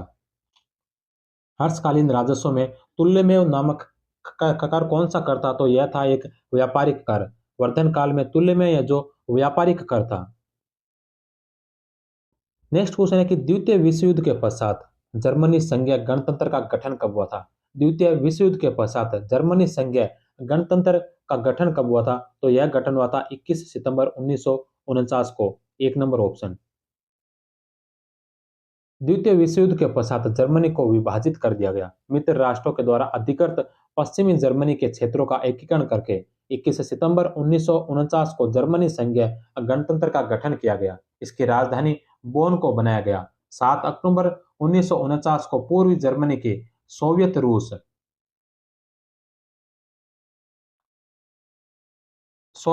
अधिकृत क्षेत्र में प्रजातंत्रात्मक जर्मन गणराज्य की स्थापना की गई, जिसकी राजधानी बर्लिन को बनाया गया था। नेक्स्ट क्वेश्चन है कि निम्नलिखित में से कौन सा असुमेलित है? यहाँ पर कुछ वर्ल्ड हिस्ट्री से संबंधित कुछ घटनाएं दे रखी है, कुछ समझौतों के बारे में जिक्र कर रखा है और सामने जो उनकी तिथि क्रम दे रखी है। तो कौन सा जो इसमें सुमेलित नहीं है? रोम बर्लिन धुरी। और रोम बर्लिन धुरी का निर्माण हुआ था 25 अक्टूबर 1936 को। तो रोम बर्लिन धुरी है जो 25 अक्टूबर 1936 को बनी थी, यह सत्य है। एंटी कॉमिटन पैक्ट, एंटी कॉमिटन जो पैक्ट गठित हुआ था, यह हुआ था 25 नवंबर 1936 को, यह भी सत्य है। फौलादी समझौता, फौलादी समझौता जो 22 जून 1939, 22 जून को नहीं बल्कि यह 22 मई 1939 को हुआ था। तो इसका यह असत्य होगा। फौलादी समझौता जो 22 जून को नहीं बल्कि 22 मई 1939 को हुआ था। और भद्रजन समझौता, भद्रजन जो समझौता यह 2 जनवरी 1937 को हुआ था। तो 1, 2 और 4 इसमें सत्य है। 3 नंबर जो इसका असत्य है। फौलादी समझौता जो 22 जून 1939 को इटली तथा जर्मनी के मध्य संपन्न हुआ था। नेक्स्ट क्वेश्चन है यंग योजना का संबंध था। यंग योजना का संबंध किससे था? तो यंग योजना का संबंध था विश्व अर्थव्यवस्था में सुधार के लिए। अमेरिकी राष्ट्रपति हुवर ने विश्व अर्थव्यवस्था में सुधार के लिए यंग योजना प्रस्तावित की। योजना को औपचारिक रूप से जनवरी 1930 में दूसरे हेग सम्मेलन में अपनाया गया था। इसे अमेरिकी उद्योगपति ओवेन डी यंग की अध्यक्षता वाली समिति द्वारा प्रस्तुत किया गया था। नेक्स्ट क्वेश्चन है कि किस संधि के द्वारा प्लोम्बियस के समझौते की पुष्टि की गई? कौन सी संधि के द्वारा प्लोम्बियस के समझौते की पुष्टि की गई थी? तो यह की गई थी ट्यूरिन की संधि के तहत। एक नंबर ऑप्शन। 19 जनवरी 1859 को ट्यूरिन ट्यूरिन की संधि द्वारा प्लोम्बियस के समझौते की पुष्टि की गई थी। नेक्स्ट क्वेश्चन है कि नेपोलियन नेपोलियन ने बेग्राम के युद्ध में किसको पराजित किया था? नेपोलियन ने बेग्राम के युद्ध में किसको पराजित किया था? तो नेपोलियन ने बेग्राम के युद्ध में जो पराजित किया था वह किया था ऑस्ट्रिया को। Austria. 4 number option. Napoleon Bonaparte ने जुलाई 1809 में ऑस्ट्रिया को पराजित किया तथा उसे वीना की अपमानजनक संधि के लिए मजबूर किया गया था। नेक्स्ट क्वेश्चन है कि निम्नलिखित में से कौन जैकोबिन क्लब में शामिल नहीं था? निम्नलिखित में से कौन है जो जैकोबिन क्लब में शामिल नहीं था? तो ब्रिसेट, ब्रिसेट है जो जैकोबिन क्लब में शामिल नहीं था। रोबोस्पेर, दांतो और मारा, ये तीनों जो जैकोबिन क्लब में शामिल थे। ब्रिस्ट है जो जीरोनिस्ट दल का सदस्य था। प्रमुख जैकोबिन, प्रमुख जैकोबिनों में रोबोस्पेर, दांते, मारा और कॉर्नो का नाम आता है। वहीं प्रमुख जेरोनिस्टों की बात की जाए तो इसमें ब्रिसट, कंडोर से मादम रोला तथा प्रिया का नाम प्रमुखतः आता है। नेक्स्ट क्वेश्चन है कि पुनर्जागरण काल में निर्दोषों की हत्या नामक चित्र निम्नलिखित में से किसके द्वारा बनाया गया था? तो पुनर्जागरण काल में निर्दोषों की हत्या नामक जो चित्र बनाया था, यह चित्र किसके द्वारा बनाया गया था? तो यह चित्र बनाया गया था जियोटो के द्वारा। जियोटो के द्वारा जो निर्दोषों की हत्या नामक चित्र बनाया गया था। जियोटो के प्रमुख चित्र, जियोटो के प्रमुख चित्रों में निर्दोषों की हत्या के अलावा मक्खी, मक्खी के अलावा the meeting at the golden gate और चिड़िया को उपदेश देते हुए फ्रांसिस का चित्र।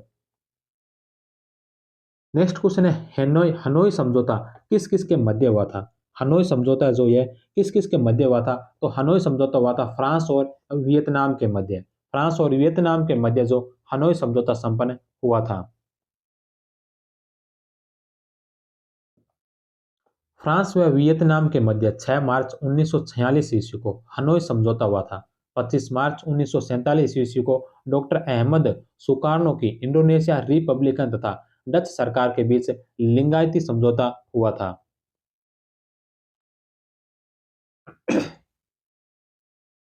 नेक्स्ट क्वेश्चन है कि राष्ट्रसंघ की दूसरी धारा के अनुसार राष्ट्रसंघ के तीन प्रमुख अंग थे। राष्ट्रसंघ की दूसरी धारा के अनुसार राष्ट्रसंघ के तीन प्रमुख अंग थे। निम्नलिखित में से कौन सा अंग है जो इसमें शामिल नहीं था? तो राष्ट्रसंघ के जो तीन प्रमुख अंग थे उसमें थे साधारण सभा के अलावा परिषद और सचिवालय। अंतर्राष्ट्रीय मजदूर संघ जो इस राष्ट्रसंघ के तीन प्रमुख अंगों में शामिल नहीं था। अंतर्राष्ट्रीय न्यायालय और अंतर्राष्ट्रीय मजदूर संघ, ये दो है जो राष्ट्रसंघ के स्वायत्त अंग थे, ना कि प्रमुख अंग। तो अंतर्राष्ट्रीय मजदूर संघ जो राष्ट्रसंघ का स्वायत्त अंग था। प्रमुख अंगों में साधारण सभा, परिषद और सचिवालय शामिल थे। राष्ट्रसंघ की दूसरी धारा के अनुसार राष्ट्रसंघ के तीन प्रमुख अंग थे, साधारण सभा, परिषद और सचिवालय, और दो इसके स्वायत्त अंग थे, अंतर्राष्ट्रीय न्यायालय और अंतर्राष्ट्रीय मजदूर संघ। नेक्स्ट क्वेश्चन है कि निम्नलिखित में से कौन सा अरब लीग के संस्थापक 7 सदस्यों में शामिल नहीं था? निम्नलिखित में से कौन सा अरब लीग के संस्थापक 7 सदस्यों में शामिल नहीं था? तो इसमें मिस्र, इराक और जॉर्डन शामिल थे, लेकिन लीबिया जो इसमें शामिल नहीं था। अरब लीग की स्थापना 22 मार्च 1945 को काहिरा में हुई थी। अरब लीग में प्रारंभ में 7 राज्य शामिल हुए थे। मिस्र, इराक, सीरिया, जॉर्डन, सऊदी अरब, यमन और लेबनान इसमें शामिल थे। सार का प्रदेश हिटलर ने वापस कब हासिल किया? सार का प्रदेश है जो हिटलर ने वापस कब हासिल किया था? तो यह वापस हासिल किया था 1935 ईस्वी में। वर्साई की संधि के अनुसार 15 वर्ष बाद सन 1935 ईस्वी में सार घाटी में जनमत संग्रह द्वारा यह निश्चय होना था कि भविष्य में सार प्रदेश जर्मनी का अंग बनेगा या फ्रांस के अधीन ही रहेगा अथवा राष्ट्रसंघ द्वारा शासित होगा। 1935 में हुए जर्मन जनमत संग्रह में सार प्रदेश की 90% जनता ने जर्मनी के साथ रहने का निर्णय लिया और इस प्रकार 1 मार्च 1935 को सार प्रदेश जर्मनी को वापस मिल गया था। नेक्स्ट क्वेश्चन है कि निम्नलिखित में से कौन सा असुमेलित है? निम्नलिखित में से कौन सा असुमेलित है? राइन राज्य संघ 1808 ईस्वी में बना था। बर्सेन सेफ्ट संगठन, बर्सेन सेफ्ट जो संगठन है यह संगठन बना था 1815 ईस्वी में। जोल्वरिन 1819 और नात्स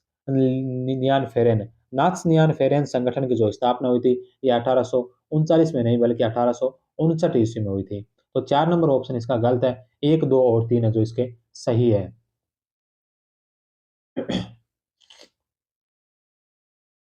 नात्सनियाल फेरेंस संगठन की स्थापना 1859 ईस्वी में हुई थी। यह संगठन प्रशा के नेतृत्व में गणतांत्रिक शक्तियों का केंद्रीकरण तथा स्थानीय प्रशासन से संबंधित था।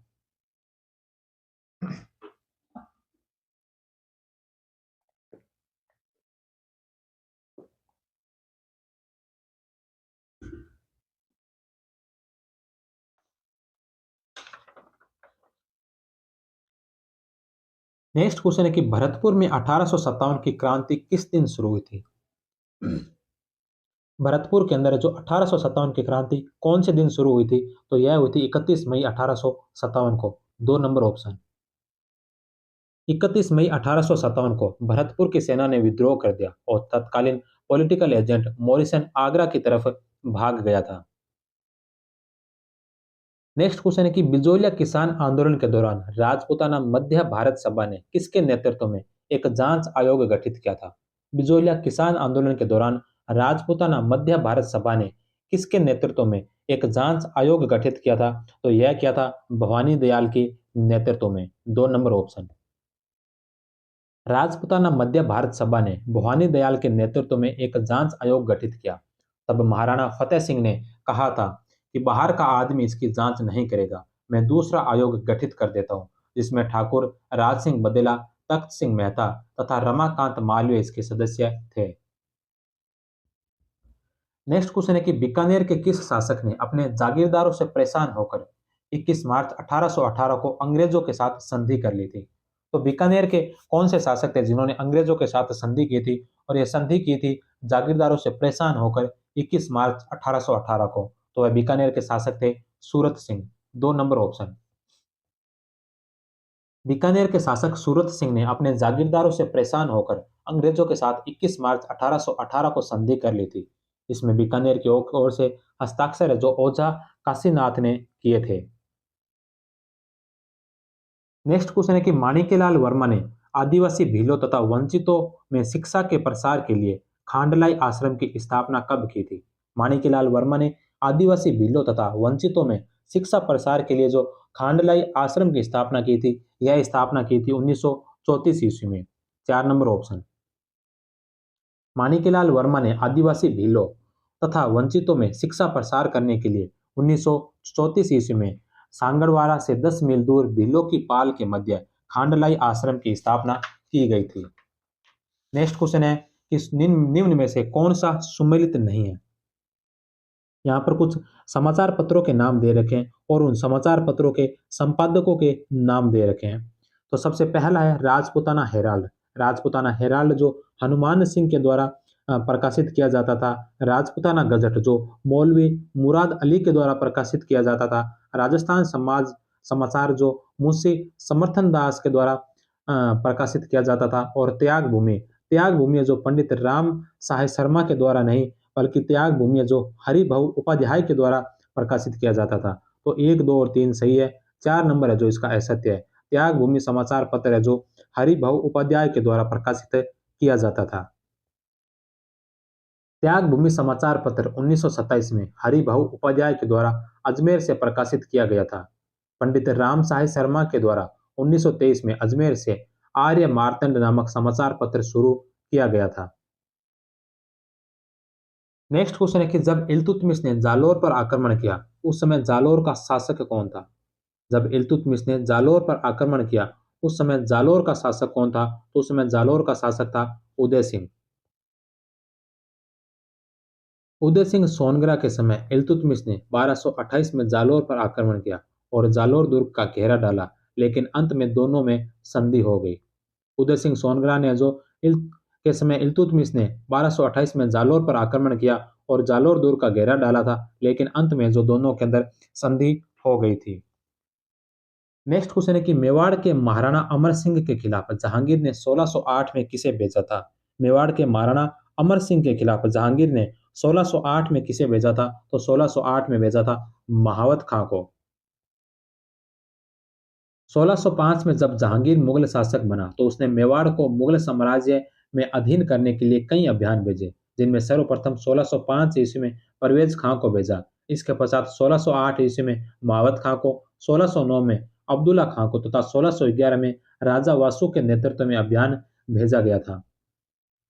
और इसका परिणाम यह हुआ कि 5 फरवरी 1615 को मुगल मेवाड़ संधि हो गई थी।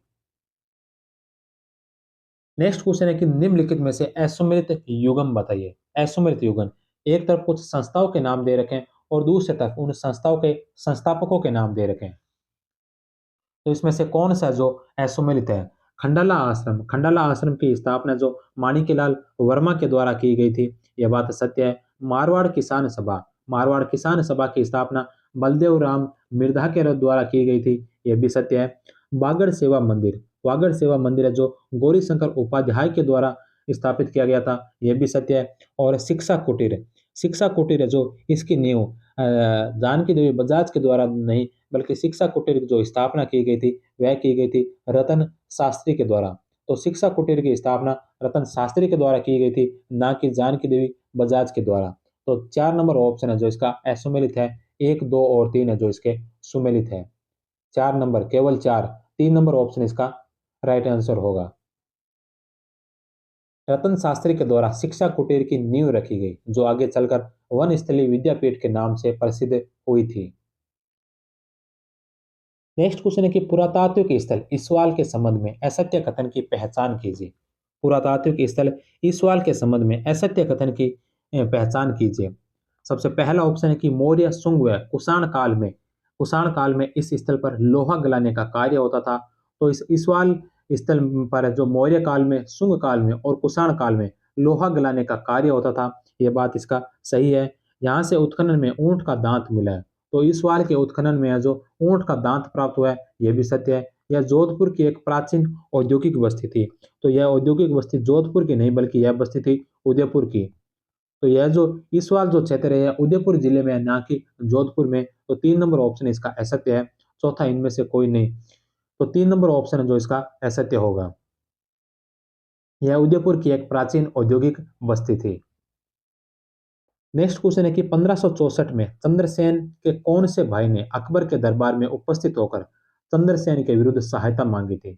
1564 में चंद्रसेन के कौन से भाई ने अकबर के दरबार में उपस्थित होकर चंद्रसेन के विरुद्ध सहायता मांगी थी? तो वह चंद्रसेन के भाई थे राम सिंह।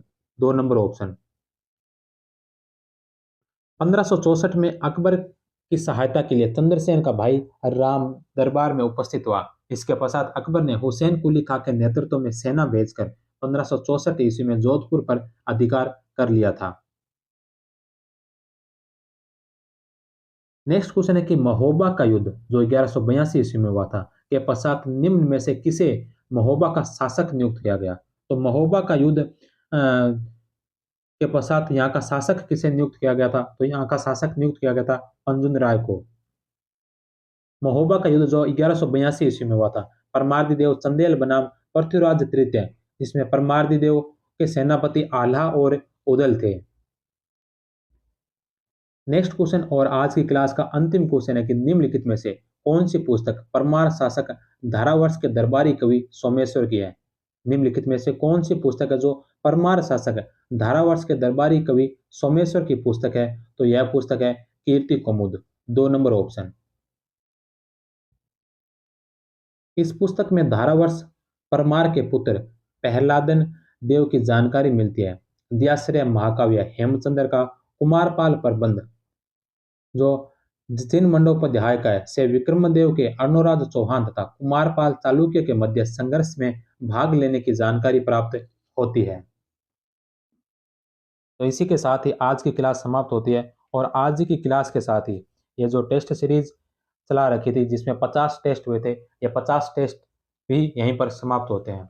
इसके पश्चात हम आगे जो सर के द्वारा टेस्ट सीरीज 2.0 शुरू कर रखे हैं उनके टेस्ट भी जल्दी लेके आने वाले हैं।